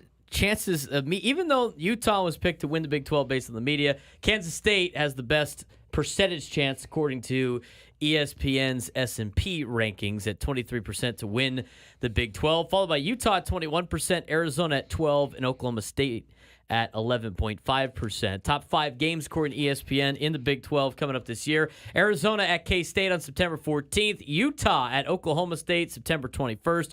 Oklahoma State at Kansas State September 28th. Arizona at Utah on that same Saturday. And, of course, Farmageddon, Kansas State at Iowa State. Big 12 with the new... Farmageddon? You've never heard of Farmageddon? Farmageddon. Farmageddon is the name of the rivalry between Kansas State and Iowa State. They do not play for a trophy, but the Big 12 had protected rivalries because you're not going to play everybody in a 16-team conference, and the one that was not protected that everybody was upset about was Farmageddon. So no Farmageddon every year. Enjoy it while you can, November 30th for Iowa State and Kansas State. So we'll try to give you a preview of all the power conferences or the conferences as these next couple of days go by, since there's not a lot to report on college news. And we got Media Days starting up, so pretty fun. You get to see mascots driving around in cars in Las Vegas. It's a fun time. That's your latest report on the Big 12. They had an update on their Mexico, Big 12 Mexico, which is a thing. They were going to play men's basketball and football games down at various sites in Mexico during the season. They have now pivoted and will play women's soccer games in Mexico, a couple of baseball games. Can't wait to watch a college baseball game with metal bats in high altitudes down in Mexico. I'm sure nothing, what could possibly go wrong? But that's it on the latest on the Big 12 reports. They're also launching a radio network 24/7 for all you crazy college Big 12 fans. So that's the latest. I hope at least an hour of that network daily is just telling people who's in the conference. Right. Because I remember, I was old enough to remember when we played hot potato. Like if you just did who's in the Big 12. I don't know. Well, we're done with this. I mean, I could quiz you real quick. I mean, I did it. My mom went to U of A, and I said, well, No who are idea. your new conference mates? And she was like, well, that's interesting. So she's trying to remember all the ones that are in the Big 12 and other stuff. No chance. That's a fun game. Let's play. Guess the conference. Yeah, no chance, but we'll find out. Briefly, let's give you an update on the other major sporting event that's happening worldwide. That is Wimbledon. The All England Lawn and Tennis Club. San Diegan Taylor Fritz yesterday, dramatic on center court, advanced to the quarterfinals. He rallied from 2-0 down to defeat Alexander Zverev 4-6, 6-7, then 6-4, 7-6, 6-3 to go to the quarters. Fritz advances to face 25th-ranked Lorenzo Musetti tomorrow, where he would actually be the favorite. Musetti playing in a quarters for the first time in a Grand Slam event. So good chance for Taylor Swift to watch if she wants. Great chance. She's might got be every there subscription. with Travis, I mean, yeah. she could. But Taylor Fritz, who has never met A Taylor different Swift, Taylor. to my Right. knowledge, has never met her. He can quite potentially get to the semifinals of Wimbledon. That would be incredible. Novak Djokovic is into the quarters. Yesterday, he won in straight sets over a player named Holger Rune. The crowd was backing Rune, chanting Rune throughout the match. Djokovic took offense when he won. He turned to the crowd, turned his tennis racket like it was a violin, and started playing it for the sad song that he had to win. And then he literally took the crowd to task on the live microphone, saying that he knew what they were doing and that they can't touch him, that he has seen far worse. So Novak Djokovic is salty, and Novak Djokovic is moving on. Also at Wimbledon, the number 1 men's tennis player in the world is out in the quarterfinals. Yannick Sinner lost to Daniil Medvedev in 5 sets, 6-3 in the 5th. So Sinner is out. Adjust your brackets accordingly. And there it is. Your sports fix for today. You wanted Olympics. Oh, Have I didn't know you had Olympics. I don't know that I'm going to be able to have Olympics every day. That's what we were talking about that when you Yeah. were I didn't know. I didn't know you had It's, Olympics. You've got Olympics. It's a little, I think it might be every few days kind of thing. Until we right? get there, and then it'll be every all day. day, every day. We're just going to do an Olympics hour. We're going to replace Padres Hot Dive Deep Dive Hour with Olympics hour. Oh, I love it. Okay, well, I only have 3 We've got quick music? things I've had recently. Olympic music. Yeah. The Australian Olympic Committee congratulated dual Olympian track sprinter Kimia Yusufi, now based in Australia, on her selection on the Afghanistan team. Am I saying that? Afghanistan. Yes. Afghanistan, Oh my yeah. God. Yeah. Team for the Paris Olympic Games. Kimia was one of 5 athletes and administrators plus families who received safe passage into Australia in 2022. The United States men's national soccer team announced the roster for the 2024 Paris Olympics. The men's Olympic roster features 18 players from 15 teams. 9 MLS clubs are represented. Olympic competition kicks off July 24th with a match between Team USA and France, as Craig knows. Woo. The remaining 4 spots in the 2024 Olympic Games have been claimed in basketball, with Brazil, Greece, Spain, and Puerto Rico punching their tickets. There are plenty of familiar NBA faces playing in the qualifiers, including Giannis Antetokounmpo, who is heading to the Olympics for the first time. The Greek Freak-led Greece team is in the Olympics for the first time in 16 years after beating Croatia on Sunday. We have an update from the European Championships. Goal! France. France has actually scored a goal. Remember we said they couldn't score a goal? Well, they're getting ready for Team USA and France. They have scored a goal. Mawani scores in the 9th minute. France leads Spain 1-0 in the semifinals. Exciting stuff. And there it is. Oh, I love the Olympic music, Braden. It's good stuff. I just love it. I love it so much. I love John the Williams. Yeah. I love the storylines of the Olympics. I was 12 years old for the 1984 Olympics. That was one of those seminal sports moments for me growing up, having the Olympics in L.A., growing up in Long Beach, having it like down the road. What is it in LA? When? 2028 26. or whatever Eight? whenever the next one is. Yeah. I got it confused with the World Cup. Yeah, 2028. Right, because this is 2024. Right, they get the next summer one, which is 8. Okay, they got the summer. Yeah, that makes sense. And that we talked This about that is last math, week. right? They have flag football is being added to that one. Yeah. Baseball and softball are back. Do you know that there's breaking this year? Breakdancing Yes. is part of the Olympics. Kid you not. Freezes, 6 steps, all kinds of things. Wow. Did you see, did you see the thing like Pop for the, and lock? Pop and lock. Could you pop it's all and lock? happening.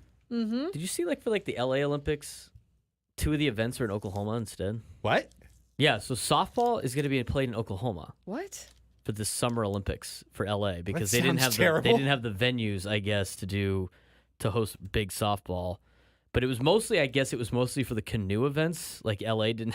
I guess you couldn't do that in the LA River or something. Okay, all right. So they didn't have anything for Also- the canoe Can't do it in the events. Seine. I mean, that that's doesn't stop them now. this is the headline. Can Paris fix its poop problem before the Olympics? Yeah. Like they can't have this these whatever the race. I don't know. The open swimming the competition, open yeah. swimming, Right. Yeah, it's supposed unsafe to be in the levels of Seine. E. It's coli have disgusting, been yeah. found in the Seine for the 3rd consecutive week. So Yeah. what do they do for that? I don't know. Figure it out. So anyway, Grab a they're gonna pool. have the canoe, all the canoe stuff, all the kayaking and canoe stuff in Oklahoma City. Oklahoma That's City. horrible. And then they're like, well, I guess Oklahoma's softball facilities are better, so let's send the softball events there. Like, how lame is that? You finally get to play for your country, like, you're Yeah. playing in your home country, in the United States, and Team USA softball will go to the opening ceremonies and then have to fly to Oklahoma City and then do all their events in Oklahoma City. You're not even going to get the full feel Like of like the Olympic Olympics. Village Yeah. and yeah. And it'll be 109 degrees. In the middle of August, and you're gonna just be hanging out with all the canoe people. That stinks. That's so. I was like, of all the places, you couldn't like. Southern California's got a lot of places you could host events, and we couldn't find anywhere to do the canoe thing or softball. I mean, Santee Sportsplex is just holding up its hand right now, going, Yeah, we "We've could got do it." softball on lock. What do you need?" But then they're Down like, to Southern California. nobody has a venue as big as the Oklahoma one, I guess, so they can make more money in Oklahoma. I'm Whatever. like, you couldn't play at UCLA. You couldn't play at USC. You couldn't play at San Diego State. San Diego State's softball facility's nice. Oklahoma. I mean, Like, of all the places. it couldn't even play in Vegas I know, or it's something. very Like, random. Yeah. Vegas at night. I mean, something Somewhere. like remotely Right. close. No, we're going to Oklahoma City, Somewhere in the state. somewhere in the middle of America. Yeah, exactly. We're For the playing canoeing? the canoeing, and the softball. It makes no sense. Be like random fans out there, like Yeah, it's just gonna be all the softball fans, right? And they're like, well, Oklahoma's got a good softball fan base. I'm like, so? The canoe softball crossover fan base just being perfectly catered to. Some dude, For once, everything I love all in one place. some dude that lives in Norman is just loves going kayaking on the rivers out there in Oklahoma, and he's just a diehard softball fan. He's like, yes, my two favorite events. Come to town. Couldn't use the Sacramento Delta. You couldn't figure out something. California has everything. Use the aqueduct. Shasta We brag Lake? about Shasta having Lake. everything, and we couldn't figure out how to build a canoe venue. Do we need to build and a new soft- dam? you also have like 4 I think we need years to build a do new it. dam. Yeah. We can build a new dam in 4 years. Soft- They built the Shasta Dam in 4 years. We can build a new dam in 4 years. Softball stadiums, even like the one that they have in Oklahoma, I would imagine wouldn't take 4 years to build. It's not even that big. Okay, now, so which part of the LA basin are we going to submerge permanently I don't know to about create these- right. Lake LA? These Olympics in LA, I mean, it's amazing, but it's also going to be the biggest S show. It's like, great around. for us right now until all of a sudden we got to cover a Padres-Dodgers game in LA. Which cities in LA would you like to go underwater so that we can have canoeing in LA in 2028? You'd think that Elon Musk, who's figured out the underground car, He didn't figure out the situation- underground cars. That was a total scam. And then didn't they also have, was it San Diego or LA with the gondola situation Yeah, it's taking you? I total think that was scam. San Diego. So, you would think that they could get the brain trust together. Yeah. Silicon Valley, get the brain trust together. to Elon figure didn't this figure out. out anything about the underwater. Teslas aren't underground by tunnel. Dodger they're- Stadium? No, they're not underground by Dodger Stadium. My dad thought they were taking the bullpen guys to and from. Just this little door opens up in the grass behind the mound. Because they always have like more new players. It's like, where are they all coming from? Yeah, underground. They're underground. Tubes. It's all a series of tubes. Yes. It's all a series of tubes. All right, when we come back on Annie and Elsten, thanks for listening to the Sports Fix. When we come back, we had actually 3 different topics set for the deep dive, and then we just did one. So is there a key team, that could be the best fit for the Padres on the trade market? I kind of think there is. Arizona Cardinals. Exactly. Duh. Kyler Murray. Can Can he hit? He was a first-round draft pick. He sure was. Let's see Just like Pat Mahomes. see what he's Like- got in his arm. Yeah. I mean, have we considered converting him to pitcher? Think about it. Padres did draft Johnny Manziel. That's right. You had to remind me. Is Russell Wilson available? Charisma, you're right. They are underground in Vegas. Charisma's is, right. They yes. are underground in Vegas. They are. Vegas. By the convention Loop. center and the Vegas, Vegas Loop. Loop. Yes. Well, they've got that going for them. They should be underground for the Olympics. Flood the tunnels? Something. Seems like a bad idea. Oh, my God. All right. What's that team? We'll talk about it when we come back. Annie and Elsten on the Fan.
This hour of 97.3 The Fan is brought to you by the Farmer's Dog. Fresh human-grade dog food. From a healthier weight to more energy. When you switch your dog's food to the Farmer's Dog, the effects can feel magical. What sorcery is this? None at all. It's just real food made for the health of dogs. You can get 50% off your first box. Just go to thefarmersdog.com/radio. That's thefarmersdog.com/radio. Annie and Elsten back with you. Craig, Annie, Braden, all together in our Odyssey studios. Gwen and Chris coming up at 2 o'clock. They'll roll until 5:30. Then it'll be our man Sam Levitt with the Eco Water SoCal Padres pregame show at 5:40, live from the Western Metal Supply Company building and the Loft. 6:40, first pitch today for the Padres. Adam Major back out there against Logan Gilbert. Last time we had a pitching matchup this lopsided on the schedule, it was the last show that we did before my vacation, Annie, back on the 28th, when it was Randy Vasquez against Nick Pivetta and the Red Sox. And I was like, boy, I just don't know. I don't know how this one's going to go. And there was a 9-run inning. Right. The Padres got it done. They needed that one inning, and they got it, and it was more than enough runs. More than enough. Right. And Randy Vasquez pitched 4 innings shutout and then got hit in the arm, and thankfully he's okay. Padres still won the game. Padres won easy. Yeah. So you don't know. The Padres have Right. won their last 6 games started by either Vasquez or Major. However, every one of those games involved the team scoring at least 6 runs. Mm-hmm. So to say against Logan Gilbert, well, we've got 6 runs in the bag. I mean, you can't just say that. Logan Gilbert's really good. Yeah, really good pitcher that they're going up against, and a guy that is having a very good season. And the Mariners pitching staff as a whole leads the league in quality starts, has done well. So they're going to have probably what should be some competitive at-bats there. Yesterday, we started talking about something. One of our callers, when we were discussing at 11, kind of went down a similar path. And I wanted to retrace those steps, which is thinking about potential trade pairings for the San Diego Padres. As we've discussed many times, it's a seller's market. There are going to be very few teams willing to trade. Their assets are going to be coveted by more than one team. This is not going to be an Arise situation where the Padres have exclusive negotiating. It's not even going to be a Dylan Cease type situation where there's 2, maybe 3 teams that are in the bidding. There's going to be multiple teams in on any good pitcher that is available. Having said that, I do believe that if they decide to move out of the race, that the Texas Rangers are the most logical trade partner to make a fit with the Padres. And the reason I say that is the Rangers have one of the weaker ranked farm systems, so they're going to be looking for depth for their farm system, not just high-end talent. And they have older players on expiring contracts that shouldn't command the price that, for example, a Garrett Crochet would command, or any other starter that has multiple years of control, Jesus Luzardo, etc., a player like that. And yes, Max Scherzer is one of those players. He's got an expensive contract, one that if you got him and someone else, you'd be right up against the tax. But there's another guy on there in their rotation, Annie, that I would look at right away, which is Michael Lorenzen. Lorenzen got signed to a 1-year deal. He's one of those guys we talked about in the offseason that the Padres could have gone and signed. I remember us debating, like, well, should you do this? Should you do that? Lorenzen has pitched pretty well for the Rangers this year. His standard numbers are better than his metrics, but he has pitched pretty darn well. He would not command much of anything in terms of a high prospect. That doesn't mean nothing because it's a seller's market. But compared to even a legacy player like a Max Scherzer, he wouldn't command as much. And if you could somehow pair him with a guy like a Kirby and bring a starter and a reliever back, I feel like that's the kind of trade that just makes perfect sense for this team. I would agree. I mean, I think that's where you might find some ability, some opportunity. Because look, AJ Preller, no secret, tends to trade with the Rangers, or has in the past, or has at least a relationship to do so. A little different now with the players in the front office, but still able to do that. I think at least get the conversations going, right? And you look at those two guys, and that gives you a little bit of a package deal. Now, what would they have to give him back in return? Well, I mean, you're obviously something. Yeah. Because I do believe, look, Kirby Yates, we said it yesterday. That's a no-brainer. If you can get him, I think you get Kirby Yates. He helps his bullpen. He slots right in. He's comfortable. Guys already know him. He knows them. It would be a good fit. And you need a Michael Lorenzen. I think you could use a Michael Lorenzen, right? So seems like a good package if you were able to do that. Now, your number 5 prospect is tonight's starting pitcher. As a hypothetical, would you be comfortable with a package that starts with Adam Major and continues down to involve some depth players out of Fort Wayne or Lake Elsinore, and have that be the type of thing? Because from Chris Young's standpoint, the general manager of the Texas Rangers, if he can move expiring contracts for something tangible coming back that's going to benefit the Rangers, the Texas Rangers already have great young elite players like Carter and Langford coming up. They've got their legacy signings in Semien and Seager, that are rocks on that team. They're not. Everyone would love to get a top prospect, but they're not going to ask for Ethan Salas to get Lorenzen and Kirby off your team, knowing that Lorenzen will start 11 games for you and Kirby will make 15 appearances the rest of the year.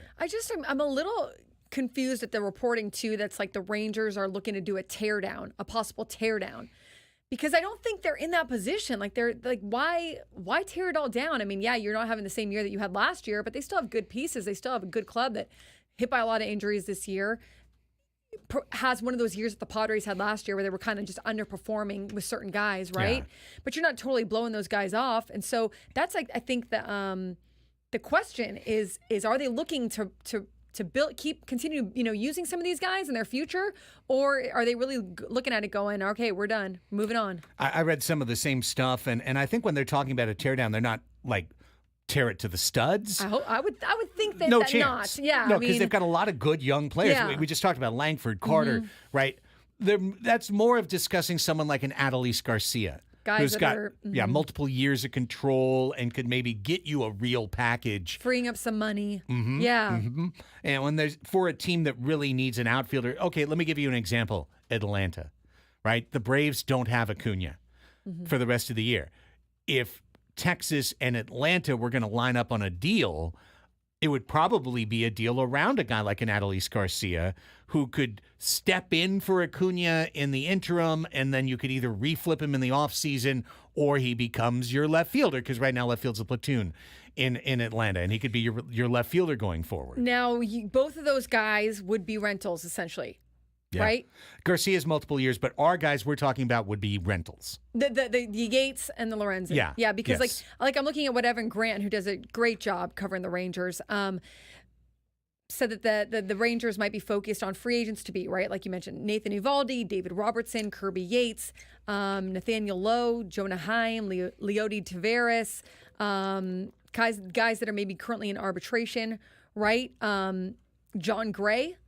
Two guys who are under salary for 2025, but the team might move on in order to maximize. That's another one. Maximize flexibility for free agency.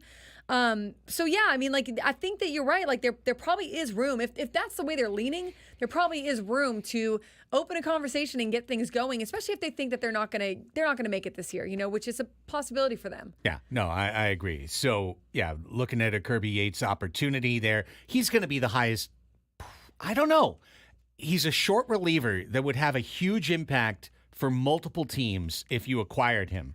But also, the way baseball front offices work when they do these types of evaluations is you're going to be like, okay, yes, impact innings, but realistically, 16 games later, and we're at 93, so now 109 games. So for 50 games, are we going to get 25 innings from Kirby Yates? How much are we going to pay for 25 innings? It's not ideal in the sense of like what AJ Preller likes to do, which is a great strategy, which is get controllable guys that you can build around, guys that can continue to be pieces of your future. And so but it's still, I mean, you got to help the team right now. That's the thing. And those are guys that you would think could help the team as long as you're not giving up something insane for them. One player that I've brought up multiple times, and New York Mike just dropped into our chat, right? Perfect timing for me to bring it up. maybe a smaller deal that you could make that could also have a very good impact for the team would be to line up a Tyler Anderson trade with Anaheim. The reason I would like that, now Tyler Anderson has another full year at $13 million on his deal for next year. He signed a 3-year, $39 million contract at the beginning of last year. So he's halfway through this year's deal. He'd be owed, $5.5 million for the remainder of the year and another full 13 the next year. You can always send cash in a trade along the way. You could also retrade him. You could flip him. Also, you could look at the rotation next year and say, we do need For sure. Tyler Anderson to be in this rotation next year. But the thing I'd like about that is that the Halos have a terrible farm system. They really, they do. They've got a terrible farm system. So they could use 3 or 4 guys in your top 20 more than other teams could use 3 or 4 guys in your top 20. So if you were going to package just a low side depth deal, a franchise like Anaheim could be more amenable to that than a franchise like Texas, which is looking to be right back in it next year. Also, the Angels are kind of sorry. They're kind of a dumb organization. You might make a better trade with a team like Anaheim that doesn't cost you as much. Yeah, you might be looking at the Mariners and at the Angels and at teams such as where you can maybe use some creativity and use some of your acumen, your negotiation tactics to make some good deals like we've seen. Sorry, not the Mariners, guys. Sorry, the Marlins. My bad. Yeah. Like we saw AJ Preller do with Peter Bendix earlier this season. I don't know that it's going to go exactly like that. That was a really good haul for AJ. But something like that where you've got teams that know that they're going to be rebuilding. You've got Ron Washington talking in Anaheim about how they're literally in teaching mode for these guys because this is kind of starting over for them already. A lot of young guys helping them learn how to play at the big league level. So you've already kind of embraced that culture and that's what you're doing, right? And so as you've got obviously some of those veterans that, aren't staying healthy but are still part of the team, are still going to be in your clubhouse. So yeah, I could see that too. I could see that's a good point. Like teams like that more so than the Rangers maybe. Interesting thoughts all the way through. Anderson helps them, to be sure. Anderson would start game 4 of a playoff series for you. However, unless you're going to go get Estevez out of the Angels bullpen, I don't trust him anywhere like I would trust Kirby Yates. Yates is a guy, you bring him in, you know everything you need to know about this guy. And you're like, you are our backup closer, our everyday 8th inning guy. Yeah. You're taking the pressure off of Estrada. You're taking the pressure off of Morahone. You're adding 20 to 25 impact innings into the end of the season. It's just a natural fit. Estevez, he's been all right for the Angels. I wouldn't trust him in a big spot. But Tyler Anderson, you could probably get pretty cheap. Some interesting trade talk. Guess what we're going to do between here and July 31st? Yeah, exactly. More. Lots more. I think with Kirby too, there's something about, if you have a guy who's just like Jerkson, you have a guy who has been in the league a long time, is going to be smart, knows how to play. Obviously, he's not running around the bases, but is a smart pitcher, has been in big moments, and is having one heck of a year. You've got a great recipe and is comfortable with your team. Like that is to me someone that you if you have an opportunity to bring him in, you bring him in. Let's take a break. When we come back, Silly Games returns to its original time slot here on Annie and Elsten as we get ready to play the match game. We've got On the Reg Greg, we've got Adam Klug, we've got Annie and Braden ready to be forming our all-star panel. And that means we need 2 contestants on the phone to go head-to-head and play the match game. Up for grabs, 1 qualification for a trip to Rio, Las Vegas, including a 2-night stay, dinner for 2, and a day bed at the Rio pool. It's our end-of-the-month grand prize Vegas trip drawing. If you want to get your name in, you need to win the match game. The way to do that is to call 833-288-0973, 833-288-0973. We will assemble the panel and play match game after this break. Annie and Elsten on the Fan.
Tune in every Thursday at 10 a.m. for 97.3 The Fans commercial-free Padres Roundtable, featuring Ben and Woods, Annie and Elsten, and Gwen and Chris, presented by San Diego Roundtable Pizza. For takeout or delivery, go to roundtablepizza.com.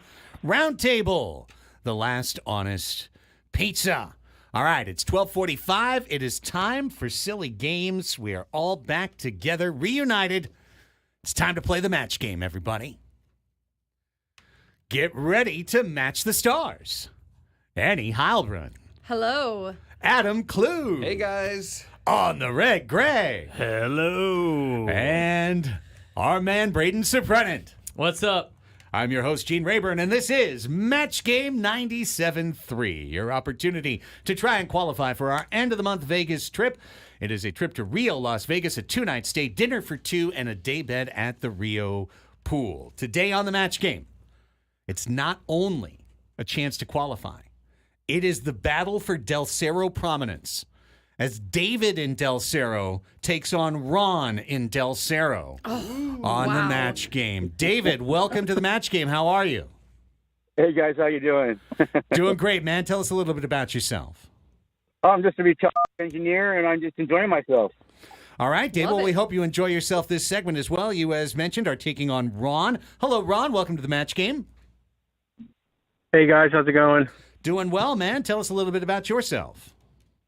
Just a lowly golfer looking for a round of golf.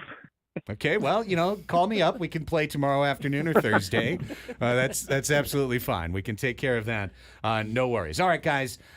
You're playing the Match Game. Up for grabs is the Vegas trip. Also, they've both mutually agreed that whomever loses today will leave Del Cerro permanently Room in this town for the both of and us. Right. never, ever Banned return. from Windmill Farms. Yeah, so, That's my thing. let's I don't know that you've actually agreed to that, but let's just say that for the purpose of dramatic excitement. All right, guys, here's how the game is played. It's very simple. We have 2 rounds, 1 question for each of you each time. I will read the question. You will remain silent as our panel puts in their answers. Then I will ask the question to you. We will get your answer. You're looking for the best possible answer, and whomever gets the most matches at the end of 2 rounds and potentially a tiebreaker is the winner. Does it make sense? Yes, sir. Yep. All right. David, you called in first. That makes you contestant 1. So in round 1, we get to ask you the question. Would you like question A or question B? Let's go with A. Let's go with A. Why not? Let's do it. Here we go. Question A. Panelists, lock in. I know it's been a while, Craig, but disclaimer? Oh, thank you. Come on. It has been a while. Just as a reminder, all characters that appear within Match Game questions are completely fictitious and bear no resemblance to anybody living or dead. Any such coincidence is purely and 100% coincidental. Proceed. All right. With that said, first one is clear, by the way, so that's probably why I forgot. All right, here we go. Question 1. Bob said, "This restaurant must be terrible. On one side of the menu, they have a list of entrees. On the other side, they have a list of blank." Bob said, "This restaurant must be terrible. On one side of the menu, they have a list of entrees. On the other side, they have a list of blank." Panelists, give a verbal cue when you are done with your answer. I have no Panelists are idea where writing. you're going with this one. I don't either. I'm done. Got Braden's it. done. All right. Greg's done. Everyone's done. All right. David, I turn back to you. Bob said, "This restaurant must be terrible. On one side of the menu, they have a list of entrees. On the other side, they have a list of..."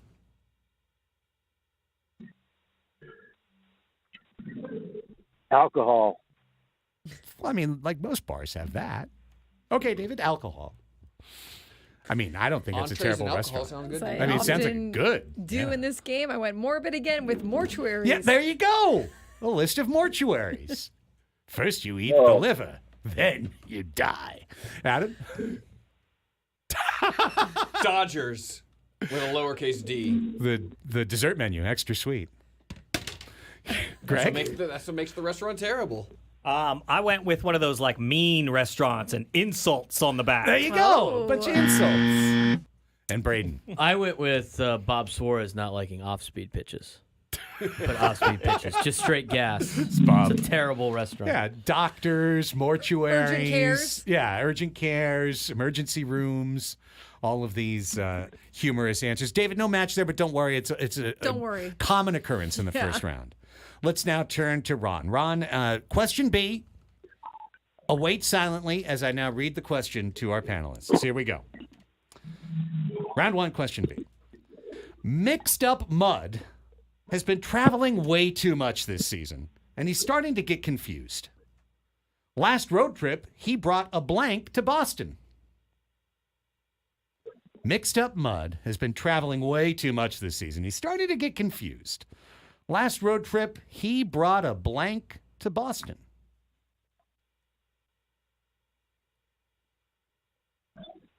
Watching the wheels turn inside Casa de Heilbronn right over there. Who did we say this was? Boston. Mixed Up Mud.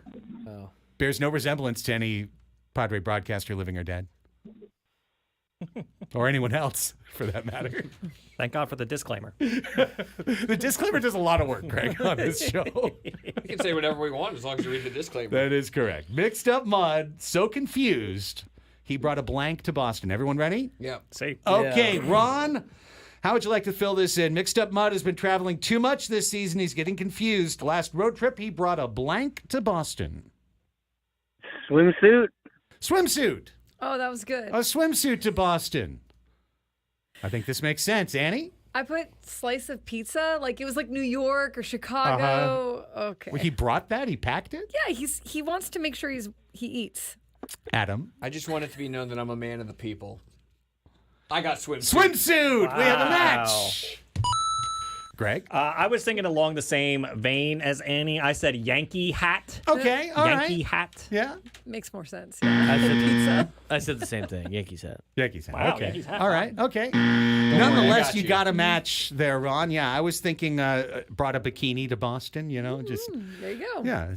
Got a little mixed up. Thought he'd jump in the harbor. Thought he was some tea. Thought he was in Arizona. Exactly. Exactly. Right. Right. Yeah, you don't bring a bikini to Boston or a swimsuit. Okay. 1-0. Ron leads David. It's round 2, and Ron, you get to go first. Would you like question A or would you like question B? Let's stick with B. Stick with B. Here we go. Panelists lock in. Here we go. Round 2, question B. Jaunty Jurickson can't wait to see not-so-relevant Will at the All-Star game so he can give him a blank. Coincidental. The coincidences are ripe. They're deep. They flow. They run deeply. Jaunty Jurickson can't wait to see not-so-relevant Will at the All-Star game so that he can give him a blank. Panelists are filling in their responses. They will let me know when they are done. One Yes. more time. Jaunty Jurickson, what? Jaunty Jurickson can't wait to see not-so-relevant Will at the All-Star game so he can give him a blank. Give him a blank. You wouldn't see him on the field, though, right? Because Jaunty Jurickson's starting. Right. I mean, Fictitious characters. in a hypothetical universe in which, yes. Everyone ready? Yeah. Ron, I turn it back to you. Jaunty Jurickson can't wait to see not-so-relevant Will at the All-Star game so he can give him a I'll keep it clean and say a thank you card. thank you Oh, card. that's nice. Absolutely. How lovely. Yeah, That's thank you Not for what I put. making me relevant. Eddie? I said a big old smile. Big old smile. Jurickson with his smile. That's how he kills him with kindness. That's what I would Okay. think, too. I originally said give him the Heisman, but Yeah. I changed it. We went with starting lineup. I like that. Who's No really point relevant? for that, but I like that. I like it. I said give him a high five. Yeah, give him a high five. That's fine. A cup of broken glass that you can consume. Whoa, take a morbid. Easy, Braden. Rough one right there. That's right. Holy I cow. thought maybe one of his own T-shirts too. Hey, we see that would've Profar been good. erupt. Oh, A man. Mr. Relevant T-shirt. Yeah, here you can Yeah, have that was. this. I thought a smile or a Mr. Relevant T-shirt would be two Yeah. great answers. There. Okay, Ron, you're stuck on one. That means David. Here's your chance to win the game. One correct answer incoming. One to tie, 2 to win. All right, 1 to tie, 2 to win. Here we go, panelists. Here's the question: Homer Happy Higgy says his power is all thanks to blank. Homer Happy Higgy says his power is all thanks to blank. Analysts are writing in their best answers. Homer Happy Higgy, another coincidental character name, not to be confused with Padres backup catcher who was in studio earlier this morning. Starting catcher, really, let's be honest. Yeah. Just catcher. Who needs labels? Not me, unless the label is Homer Happy, in which case, got it. Everyone ready? Yes. Ready. You got to tell me when you're ready. Okay. David, your chance to win the game. Homer Happy Higgy says his power is all thanks to I'd say hard work. hard work. Hard work and dedication. Working out. Yeah, Let's see. I have playing guitar and being a rock star. There you go. Being a rock star. No match. Adam? I also went guitars. Guitar. Yes. Greg? I went the alliteration route as well and said happiness. Happiness. Happiness. Braden? I went with his other passion, his surfing shape. Surfing Yes. shape, yes. And that Also- means, Ron, you're the winner. Literally gone with his stance change. But either way, yeah. Congratulations, Ron, on a 1-0 score. Very much a soccer score. You have- advance and you win. You get to go to Windmill Farms without fear. Indeed. David, thank you so much for playing. We won't actually make you leave Del Cerro, No. but if you want to, it's fine. And Ron, stay right there. We'll get all your information. Panelists, thank you so much for playing once again. Appreciate you. I love how Greg gives you a clap out. Yeah, I'm Yeah. happy to be here. Thanks for having happy us. to be here. Yeah, I mean, I thought surfing, stance change, or guitar. All Just great have to It's all answers. good. Mind meld better with Craig next time. It's okay. If you need a little 15-minute office hours, I'm also available. Those mornings. Put it in your calendar. All right, we'll be back with hour number 4 of the show next. Andy and Elsten on San Diego's #1 sports station, 97.3 The Fan.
Giving away some Padres Mariners tickets during this segment. Stay tuned. Hour number 4 of Annie and Elsten underway on San Diego's #1 sports station, 97.3 The Fan.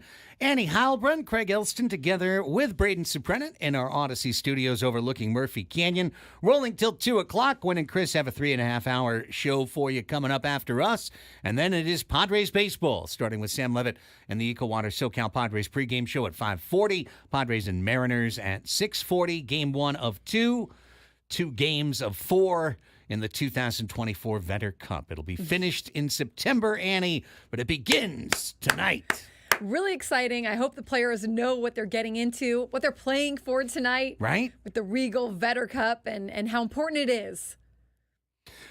I would love 1 year for the Padres just to go all in. Like just do branding and completely. And I would love for someone to go walk up to guys. A Vetter Cup bunting special.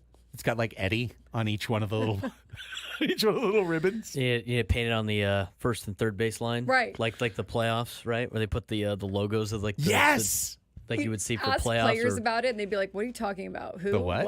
They get a huge deal, but not tell anybody about it. Yeah. Just a picture of Eddie Vedder's face on either side of the field, just on the field for the Vetter Cup. It's like, I mean, I don't even know if it's smiling, more like singing, just like him, like, even flow out to arrive. Like, that's what I want. Yeah, that's all I want. That's all I want, Padres. I mean, I got off making you sign Brandon Belt. By the way, not for nothing. It's July 9th, and Brandon Belt is out of Major League Baseball. Apparently, he's wild. Apparently, he's been retired by Big League Baseball. They retired him. Wait, for real? He is not signed. Nobody signed him. But is that also maybe? I always thought maybe there's a certain amount he would come off the couch for, sort of thing. Like he's not getting up for just anything. Like I don't know, like he wanted to play.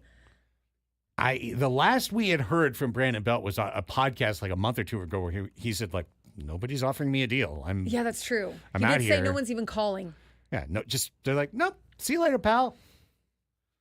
Obviously, the Padres made other moves, and I'm completely fine with them trading for Luis Ariz, and not just signing Brandon Belt. I just think it's wild. Do you think he's like a pickup late in the season somewhere? He had a 2-war season last year against right-handed hitters. It's pitchers. really He was weird. good. He was good. Unless there's some health issue or some something that we're maybe not knowing, but I can't imagine. Like he was on that podcast saying, "I want to play. No one's calling." It's crazy. Yeah. Yeah. It's just crazy where the market is. Like Solano and on what's the bench. Valued, Belt on the bench. Mm-hmm. No Snell and Montgomery. No one wanted to give him a deal to the last week of spring training. And now both teams keenly regret the deals they gave. Maybe everyone was onto something back then. I mean, in the pickups, you look at the pickups like Donovan Solano, and I had a chance to talk to him about that little story that Kevin Acee wrote about where Victor Rodriguez, ended up coming through to the Padres because of Victor Rodriguez, because Victor Rodriguez, he thought he was calling his gardener Victor, and someone gave him the wrong phone number, and it was actually Victor Rodriguez, and he had worked out with him a little bit in 2020, and so and Victor Rodriguez was like, "Hey, are you playing anywhere?" And Victor Rodriguez, I think, then went to the front office like, "Hey, here's a guy who can be a hitter and he can help us," and they signed off on it, right?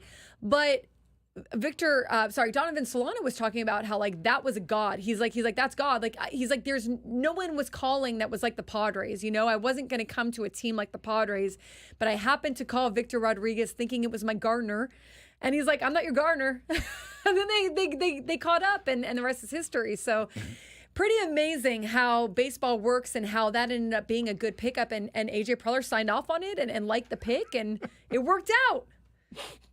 Donovan's just leaving a message. Hola, Victor. Va a trabajar en mi jardín el jueves a veces. Calls back like, no, this is Victor Rodriguez, hitting coach. By the way, ¿qué pasas, amigo? What's happening? Yeah, it's pretty wild. It's pretty wild. But yeah, I mean, you look at that, and I mean, the guys that weren't really given looks. I mean, even Tommy Pham, you look at it, and he's going to be an acquisition at the trade deadline. You see these guys that were late to sign, some of them that are just kind of there and putting in their time, and then are going to be moved here pretty soon in July, and are trying to still make a name for themselves. Absolutely. Padres and Mariners tonight. 5 games until the All-Star break. At the All-Star break, the Padres will be at 99 games played.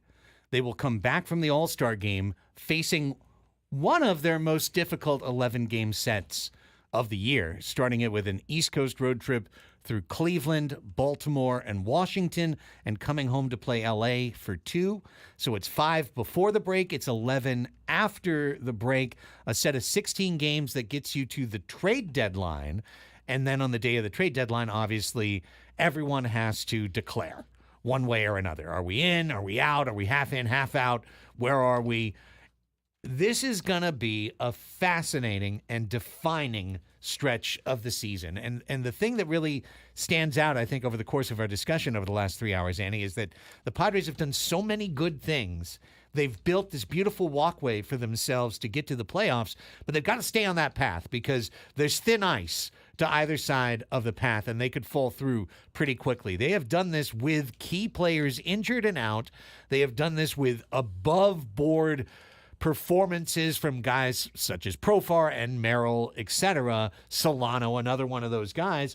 And they've done it with 2 pitchers in their rotation that they were not planning on having nearly as many innings as they do in tonight's starter Major and Randy Vasquez. Yeah, these are big games, or not obviously not life or death for the Padres if they end up not going their way. They're still right in the thick of the wild card standings and right in the thick of moving forward and being able to still be a contender and make the playoffs. But these are games where you're looking at it and you're like, is the depth going to come into question? Is it going to catch up with them? It really hasn't caught up with them yet.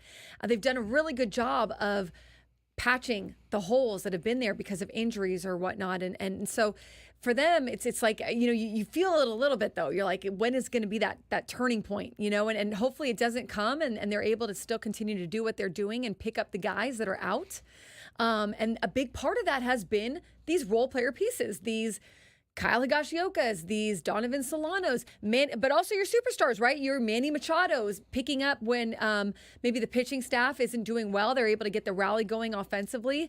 And then for this bullpen, hopefully these 2 off days, because again, the bullpen did really well on that road trip. And then the bullpen came back, had a few rough games, right? Or had some rough times this homestand to start it. But hopefully with some days off, they're able to get through and make it through the All-Star break and kind of patch things up from there. Yeah, it's not a fun talk radio topic, but I think it's accurate to say that one of the things the Padres have been lacking for the last 2 months is quite simply rest. They haven't had very many opportunities to back off, not have their bullpen taxed, not have a lot of injured players. Yesterday the Padres had a home off day, which means the injured players could show up for treatment, and that's it. There's no travel, there's no messing around, there's no getting, compression, depression, all of this stuff. None of that happened. A day off, chill. Everyone gets to chill out. Everyone gets their treatment. You hope that the team responds with a big effort. I did think a little bit that that at the end of these stretches of play that we've seen, because remember they had 39 games in 41 days prior to this, right? That we've seen them get a little bit fatigued as an offense at the end of these stretches. No doubt about it. And they've been talking about it too in post games. Like they are really looking forward to the off days and to the All-Star break. They need it.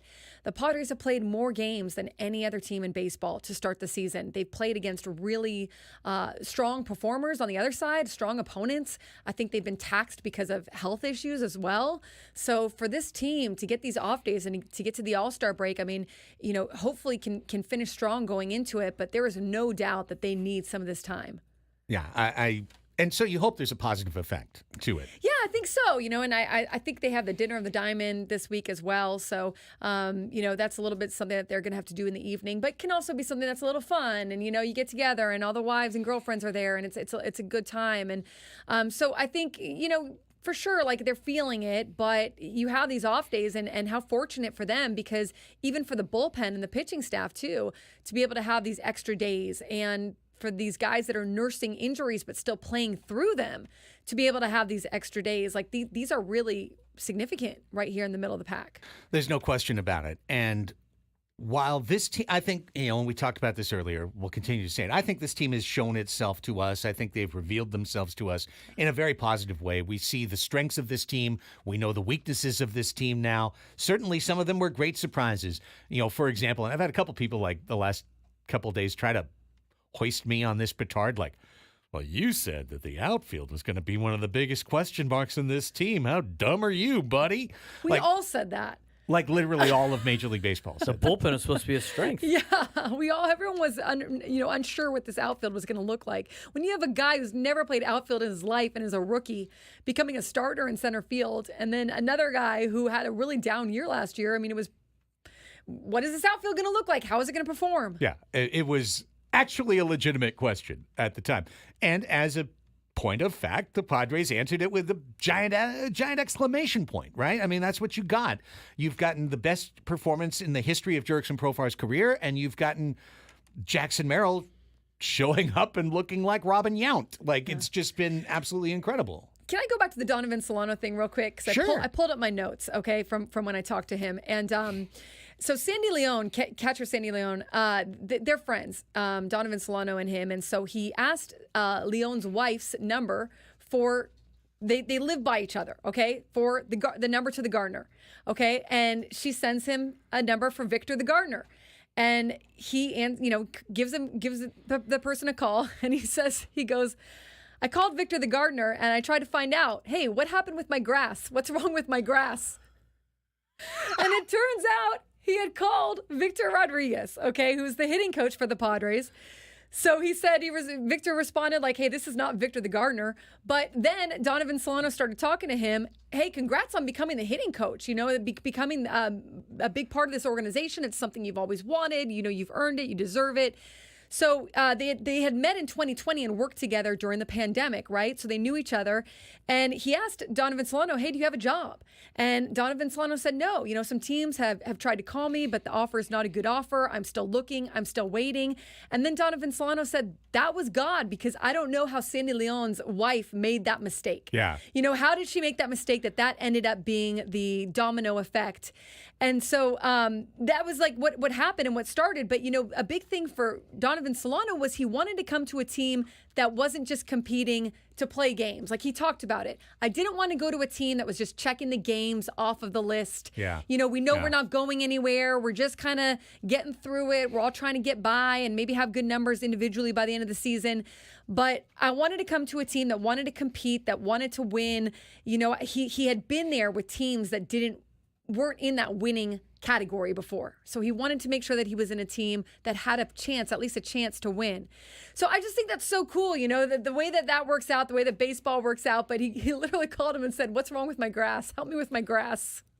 Why is my grass wrong? Yes. Victor's like, I know about your swing. Yes. Your swing looks good. Can help you about your swing. So Incredible. But you think about Donovan Solano and exactly that. Like this league, as so many players keep talking about, is favoring younger and younger. So guys like Donovan Solano, who really good pickups and really helpful for your team, that's a piece you want on your team. And, fighting to make certain teams and fighting to still have a career in the big leagues is a big deal. And it's going to become an even bigger deal if this trend continues where these guys are sort of phased out, even though they still have stuff left in the tank. Yeah, there's some good kismet to that story, to be sure, and surrounding the Padres roster. Now, one thing that the club needs to do a little bit better, and tonight is a chance for this, is to not let their losses compound upon them. This has been one of the hidden struggles for the Padres this year. Have the Padres put together good streaks? Absolutely. Right? They had that streak of 7 out of 9 series won. And, Mike Schilt wanted that to be the name of the roller coaster in his hometown that he would ride every single day. Right? He'd sign up for that every day. 7 out of 9 series. They just finished a streak of 4 consecutive series wins. But what has killed the Padres this year and kept them from being right there with Atlanta, locked in at 90% playoff odds at this point of the year, is that they have had 3 different 5-game losing streaks this season, and they have had 10 different 2-game losing streaks this season. So they're on a 2-game losing streak today, and in these games, the 10 games they've played after they've lost 2 in a row this year, the Padres are only 5-5. So they really haven't had that stopper mentality as a team. It's been more of a coin flip as to whether they'd stop the losing streak or they'd get into a 3, 4, 5-game losing streak. So I think of today's game as being very important in that regard. Every time you lose 3 in a row, that's a sweep. That's a sweep against. You haven't had too many sweeps for.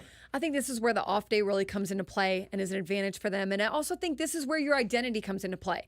Again, you kind of had to build this identity. We're never out of it. We're going to be scrappy. We're going to be the grit squad. We're going to come back. We're going to fight. You know that you've got a rookie going on the mound that has been improving, but is not necessarily considered a stopper at this point, right? Yeah. That would usually go to one of your aces. So you're, as an offense, you're facing a really good pitcher. And you got to go out and you got to try to capitalize or maybe at least put up some good at-bats where you're able to drive that pitch count up, get him out of the game, move on to the bullpen, have that big inning, do what you need to do because your advantage here too, and of course it's the big leagues and anyone can turn it around and start having good days. But this Mariners offense has really not been good overall. They're last in the league in many categories offensively. So you're looking at trying to find those little places where you can take some advantage and turn those things around because, I don't think that these players want to go into the All-Star break feeling low or feeling like they're on a low. When we come back after this break, let's take a lot closer look at the Seattle Mariners. The Vetter Cup preview you didn't know you needed. It's coming your way right after this. Annie and Elsten. But before we go to break, we told you to start the segment, and we're going to tell the truth this time. We're going to actually tell the truth. Meaning we're going to pay off an opportunity. You now have a chance to win a pair of tickets to tomorrow's 3:40 first pitch for Game 2 of the Vetter Cup between the Padres and the Mariners. First 40,000 fans will receive Padres 84 throwback hats celebrating the 40th anniversary of the 1984 World Series team. You can get tickets at padres.com/tickets, or you can be the number 84. No, I'm not going to do that to you, Braden. The number 4 caller. Be the number 4 caller at 833-288-0973.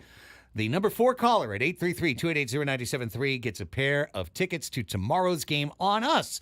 Good luck from 97.3 The Fan.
Congratulations to Anthony, who won our tickets. If you're calling in for the free tickets, you can hang up. It's over. But thanks for calling in. Yes. Thank you. Thank you for your continued support. Yes. But if you were looking for tickets, they went to Anthony this time. There can only be one. There can only be one winner on a given day. It was Anthony. Stay tuned. We always have cool tickets to give away before the big giveaway nights. So looking forward to that. Giveaway afternoons. 3:40. Second 3:40 start. 340 the 1984-ish hat. Throwback hat. 84 throwback hat. 3:40 starts. Not the Annie and Elsten show's favorite preferred start time. We're all about those 110 We starts. love those 110 starts. Big fan of the 110. 3:40, really not so much. Not really at all. But we'll be fine. We'll still show up tomorrow. Well, now, Annie won't be here tomorrow. No, I will have a sports association event. We are talking to Kimya Massey, who is the new athletic director at USD. Oh. Took the place of Kai Snyder, who was the interim, and Bill McGillis, who was before that. So, and Braden's coach. Well, he's not really your coach. He's your not colleague. my coach, Yeah, yes. But baseball coach Brock Ungrich will be there as well. So we'll see. Get a few stories from that to bring back. I'm sure we'll talk a lot of NIL and what they're doing moving forward, what their goals are. So, but yeah, maybe make it over to Petco Park after that. Should be a good crowd. Those 340 ones. Summertime, especially. I think those 340 ones were intended to allow for kids to get out of school and get there. Yeah. In the summer, does it really matter? No. Well, But get out of camp. Sure, get out of camp. Get out of camp. Okay, let's talk Mariners. First time this year seeing our spring training brethren, the Seattle Mariners, the co-denizens of the Peoria Sports Complex, for what we lovingly call the Vetter Cup. So what's up with the Mariners? Let's let you know right now on our fulsome Vetter Cup preview. The Mariners are 6 games over 500 so far this year. 49 and 43. 49 and 43. That is good for first place in the AL West. Remember when the Astros were like 7 and 17? Well, they're 4 games over now. They're 2 games under the Mariners. Yeah. I mean, doesn't this always teach us all a lesson? Yeah. You know, people were writing off the Astros, which I get. Like, they were having a really hard time to start the season, but they've turned it around at least to get back up in the race. The great teams. The great teams, you can look at a bad start and go, that will be erased. Yeah. Now, a team that's kind of middling, you don't know. You don't know. But a team like the Astros, you know. You can look around and go, wait, is Altuve still there? Oh, yeah, I see him. And Alvarez. Oh, and that's Bregman over there. Oh, and Kyle Tucker. And wait, oh, yeah. They'll be fine. And they are fine. But we don't have to worry about them right now. Rangers, by the way, that we were just talking about, is hoping that they would sell their way out of contention.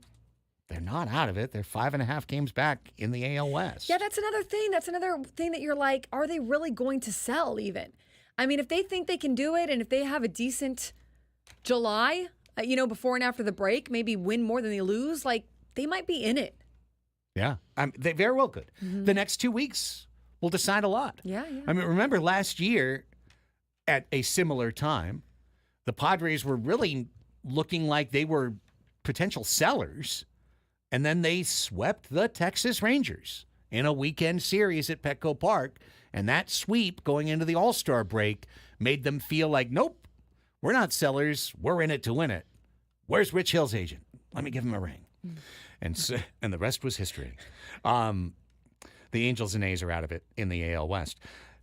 Looking at Seattle's team, they are what you expected them to be. They are built on starting pitching. They are built on defense and run prevention. That is just T-Mobile Park, tough place to hit homers.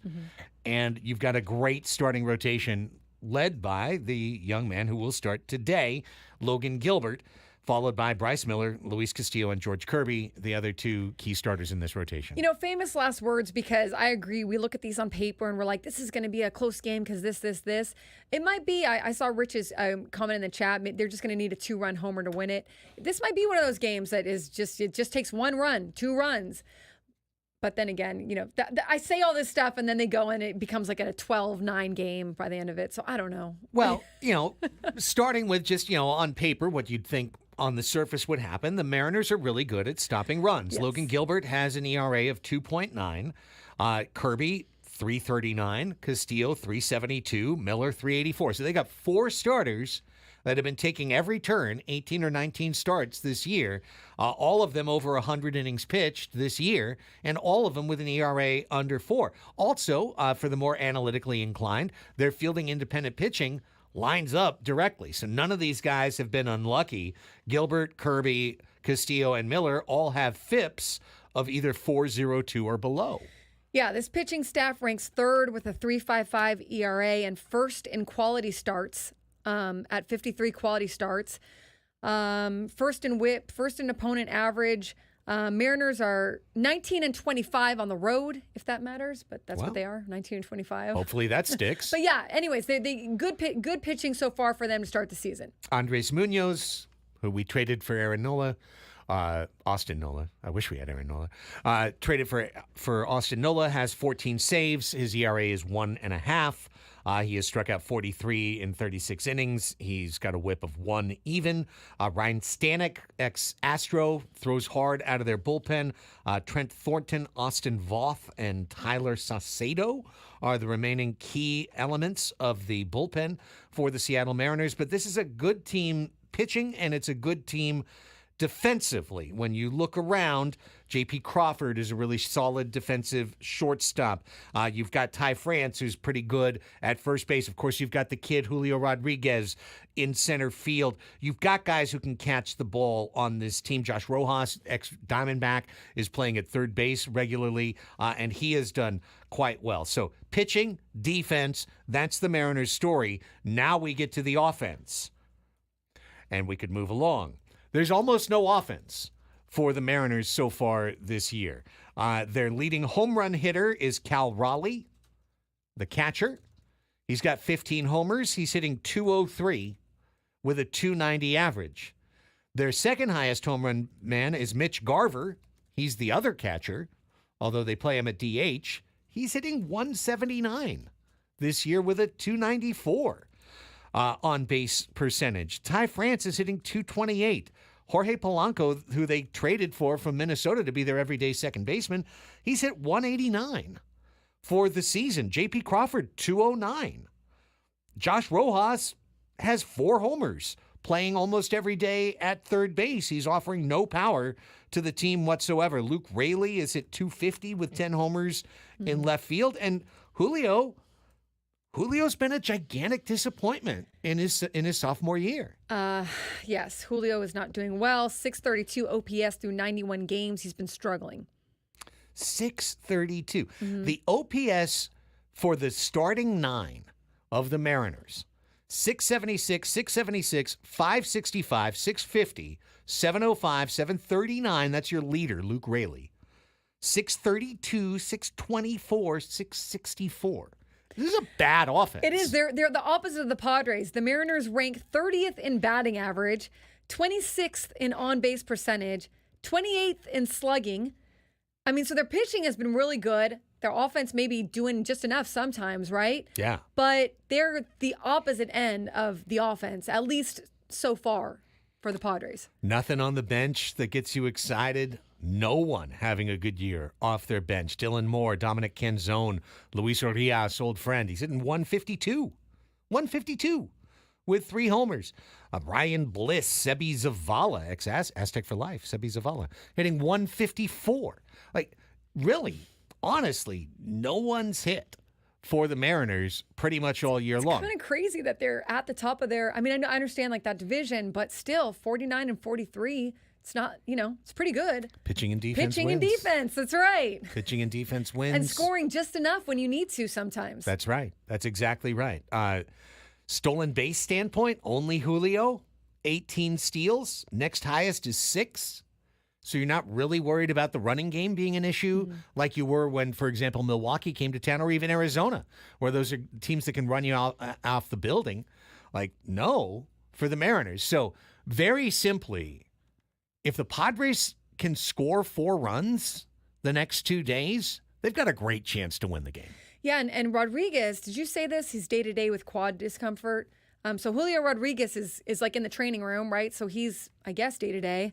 So, yeah, I mean, that's even another, Well, that's taking out. Your somewhat best. Yeah, I mean, the guy you're most scared of. The certainly. guy that you're most hoping comes to life, right? Yeah, certainly still Or, the I number mean, one for the Mariners. thing on the scouting report Yeah, today in the for sure. in the pitchers meeting is still how to get out Julio Rodriguez. For sure. So that's going to be a big deal if that's the case. Let me see if I can.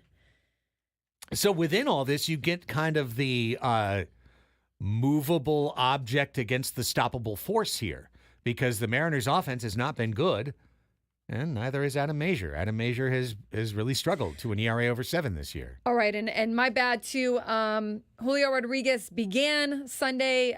He had the sore quad muscle, but the report came back clean. He was put in as a pinch hitter, so I would imagine he's back in the lineup. He'll probably play. Yeah, he's playing. I would imagine he's playing. And that, it's exciting Yeah. to see a great young talent like Julio Rodriguez, to be sure. You hope he gets hot at some other point in the year. You're sure that it will happen at some point, but you don't want it to be the next 2 days, because you've got Atlanta coming in. Atlanta's pretty well lined up to face you over the weekend with Sale wrapping things up. Amazing. Chris Sale's going to start that game instead of going to the All-Star game. Oh. By starting Sunday, he'll be Yeah. ineligible to pitch in the Tuesday All-Star game. So he's costing himself a chance to pitch. How dare you? But He's putting his team himself. first. Putting his team first, I know. Wow. Wish he wouldn't. Wish he would think about himself a little You're like, bit. go to the game, enjoy yourself.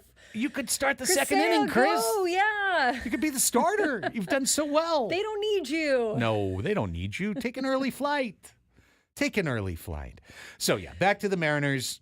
Pitching, defense, not much offense, really not a ton of power, and really not a lot of on base either. There's nothing you look at this team offensively and go, oh, well, that's the thing they do well. So, really, the impetus is on this needs to be Adam Mazur's night. This needs to be the night that the kid goes out there with confidence and throws strike 1, strike 2. Do not walk the world, because you're just giving the Mariners a lifeline tonight if you're scared out of the zone. Yeah, you got to watch out for like the big inning for Mazur. So through 20 and a third innings, he struck out 15, walked 17, and allowed an 879 OPS. I'm looking at Jeff Sanders' report here in the Union Tribune, and but you look at his last 3 games. His last 3 games, the Padres have won. So, but again, they scored quite a bit to get to that point, 6+ runs in each of those. But yeah, if you're at a Mazur, you're trying to get to at least 5 innings, and you're trying to not allow damage that can't be overcome. Yeah. If the Padres score 6 runs tonight off Logan Gilbert, Yeah. and they don't win the game, we will not be happy at 10 o'clock tomorrow morning. Like I don't think. Baseball's stupid. No one should watch. It's crazy. So whatever we say, the opposite will happen, and that's fine. That's fine. It's a crazy game. But you don't think that the game flow is going to be the same as the last 3 Adam Mazur starts. You think that this is a start where it's a race to 4 or 5 runs. And if you can get to 4 or 5 runs, either team, you're in really good shape. The one thing this team cannot afford to do is the thing that, unfortunately, they've done quite a bit this year, which is have the starting pitcher go out there and in the first 3 innings put you down by 3 or 4 runs. I mean, it's what, it's the Padres' recipe for success when they've got a good pitcher on the mound or a rookie pitcher on the mound, where you try to be aggressive early, you take advantage of them before they've settled in, and you would imagine that that's what the Mariners are going to try to do here too. They know that they've got a guy there that's not, been too long in the major leagues, someone that they can probably potentially take advantage of at least a little bit, or maybe throw him off a little bit if they can in the first few innings before he settles in, because sometimes he will settle in, and he'll be able to hold it down, and then they get to the bullpen, and the Padres have been able to finish the game for him. But yes, you've got it's for the Padres. I think that you want to take advantage too of whatever inning you can get where you get some production. A few line drives, you're able to scratch a run or 2 across if that's all they're giving you, and that's enough, hopefully, if the pitching staff for the Padres can hold it down. One thing to note about the opponent tonight, Logan Gilbert, and I think this really goes a long way to explaining why he's had some real good success against San Diego. Logan Gilbert is not only this year, but throughout his 4-year career, significantly better against left-handed hitters than he is against right-handed hitters. As a righty, he's got that changeup. He's got pitches that work well against lefties. He's held lefties to a career 619 OPS and 267 on base percentage. So he is really tough on left-handed batters. And what has made the Padres offense against right-handed pitching so good this year is the great performance of their left-handed batters, Arise, Profar, and Cronenworth, who will be in 3 of the top 4 slots in the lineup undoubtedly again tonight. So this is the game within the game. Can the lefties have success against Logan Gilbert? If not, can the righties carry the Padres offensively tonight? And, really when you're looking at that grouping, you're asking Manny to pull a lot of weight. Yeah, and also, where's Logan Gilbert at? He's been a really good pitcher for them to start the season. He is a very good pitcher, but allowed 6 runs in his last 11 innings and change. So, maybe also, you're getting to someone who is also feeling it a little bit as he heads into the All-Star break, maybe looking for a few days off or whatnot, a few extra days off. So maybe there's also a little opportunity here to take advantage of that. His last start against Baltimore, 5 1/3 innings, took the loss, 6 hits, 4 earned runs, walked 3, struck out 6. The game before that was a quality start, 6 innings, 4 hits, 2 runs. Okay. No walks. And the 2 starts before that were both 8 shutout innings. Okay, so really just the last start is what we're looking at when you're looking at those 2. Yeah. Yeah, all right. Yeah, the start before that, you can't say it was a bad start if you only give up 2 runs. One bad start the entire year. May 9th at Minnesota, 4 innings, 9 hits, 8 earned runs. That is the one bad start he's had. Otherwise, he's allowed 4 runs 3 times, and the other 15 starts have been 3 runs or less. He's been dominant. He really has. has. Really good. I mean, going 8 in, he went twice 8 innings? Yeah. 8 shutout. 8 innings, 2 hits, no walks. 8 innings, 4 hits, 1 walk. I mean, that kind of shows you, too, if you're the Mariners offense, which really is not good or has not been good. But if you're going out there with the belief that your starting pitcher is going deep into the game a lot and giving you a chance, sometimes that carries you a little bit, too. And Logan Gilbert goes deep economically because he really doesn't walk batters almost at all. He's only got 24 walks in 117 innings this year. So the Padres, when they get into that aggressive mindset, and we've seen them do that and take the aggressive mindset into a game, it's going to go one of 2 ways. You're either going to put together that 3 or 4 run inning where you string it together, or Logan Gilbert is sitting at 5 shutout innings and 56 pitches after the 5th and just in complete cruise control. You certainly want the first scenario compared to the second. We'll find out what happens. 6:40 tonight. All the action here on 97.3 The Fan. I'm going to be up in section 307 tonight. Bring you my report from the upper deck tomorrow on the show. All right, when we come back, final segment, and that means it's time for Ask Us Anything. And I want to lead with my Kyle Higashioka, Jackson Merrill story. Please. Before Ask Us Kyle Anything. Higashioka, Jackson Merrill story. You'll like it. Let's do that, and let's open up the lines for you. 833-288-0973, 833-288-0973. If you want to give us a call, all we ask is that you have a question prepared to ask us on Ask Us Anything. That's how we'll wrap up the show. Annie and Elsten on San Diego's #1 sports station, 97.3 The Fan.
and he's rocking out with a guitar. He's got a blue guitar, and it's signed, and it says to Jackson, make sure you double up, okay? And it was sent to him, or it got on Jackson's locker because a fan had wrote in to Kyle with like 3 or 4 of these and said, will you sign them all and send them back to me? Okay. And Kyle was like, why do I need to sign all of these and send them back to you? I mean, like, you only need 1, maybe 2, all right? Like, I don't need to do 5 of them. So he took 1 and he gave it to Jackson, and Jackson put it up on his locker. But the make sure you double up is, yes, it can be interpreted in many ways. I thought it had to do with hitting, honestly, but it does not. Not layering, like. No, not layer. Not like double tap, like in Zombie Apocalypse. Double tap in the Instagram double tap. posts, or double tapping. Double. Okay. Double send in the DMs. Kyle says it's because when you're a rookie, you need to double up on the bus. Oh. You need to sit 2 to a seat. Got it. However, they have luxury buses, and plenty of them, where no one's sitting 2 to a seat, except if you're the media or the staff. Like, you're essentially sitting 1 to a seat and you're comfortable. Okay. So Kyle makes sure to sit with Jackson to give him the full rookie experience so that he can experience it entirely. And there'll be the 2 of them on the bench. So that means Kyle has to double up in order to make Jackson double up. I think it's a sacrifice Kyle will make, because he wants to make sure that Jackson is ingratiated into the big leagues, into the correct way. Now, their lockers are close to each other. They're like right next to each other almost. So good guys to kind of talk over the game, learn from each other, form a nice little friendship with. I love this. Yeah, it stays on his locker. I mean, they're pretty nice buses, right? Buses for the big leaguers, they're pretty nice. They probably got decent leg room. Like, even if you had to sit next to one another. Very nice. They have outlets. You can recline. Yeah. And I mean, Kyle, being here in person today, a little bit taller than you might think. Yeah. If you see him on television, stands a solid 6'1", I think, or so. Yeah. So next to Jackson Merrill, that's not, unless you do have an extra wide situation. I mean, you're going to be a little cramped in there. Yeah. Maybe they move at some point. What do you think they talk about? Do you think Kyle just is this like in his ear the whole time? No, you heard Kyle today. Kyle is brief with his words, and Jackson is somewhat brief with his words too. They're very businesslike. A lot of energy, but especially on Jackson's side. But they're giving it to you straight. So whatever they're talking about, there's no fluff words in there. Jackson Merrill ever touched a surfboard in his life? Like, has he From even, Maryland, has I he don't even think so. touched one? Kyle Higashioka said he was out in the water yesterday too. Well, I thought that was a perfect answer for match game. Surfing has literally made his shoulders stronger. He said that. Yeah, it's pretty cool. Yeah. I mean, surfing keeps you in great shape. Oh, yeah. You know who used to surf all the time? Skip Schumacher, when he was on the coaching staff for the Padres, because his family lives in Orange County, and he would leave early, jump in the water, and then drive down to Petco Park. And that was like every day. But he talked about how it was so good for his mental health too. Oh my gosh, absolutely. You can't bring your phone in the water. No. Got to leave it out there. Get in the water early. You got to be beautiful. present in the moment. That's right. You got to ride the wave. You have to literally ride the wave. It's not even a figurative. You have to do that. In the chat, how long are they on the bus for? Well, if they're going to Los Angeles, then they're on the bus to like places like LA, or if they're going between 2 cities that are too close to fly. But otherwise, they're taking the bus to and from the ballpark, to the airport, to the hotel. To the charter service is where they Yeah. These aren't like city buses. These are nice buses. Yeah, really nice buses. That's a cool story. I think it's a cool look at just some of the little things that go on inside a clubhouse. Be sure you double up, Jackson. Our nice little, it's kind of what helps teams grow together. Yeah. They do it all over the clubhouse, little fun things. Yeah. Hey, you're rookie, you might be in the All-Star game. Make sure you still pick up the bags. You still have to load the bags, You got to go get the coffee. There's certain little rookie things you got to do, buddy, even though you're leading the team in production in a lot of areas, or at least close. Well, Andy, look forward to seeing you on the Roundtable Thursday. Sounds great. We'll be back with a full 4-hour show tomorrow. Gwen and Chris are next. Bye.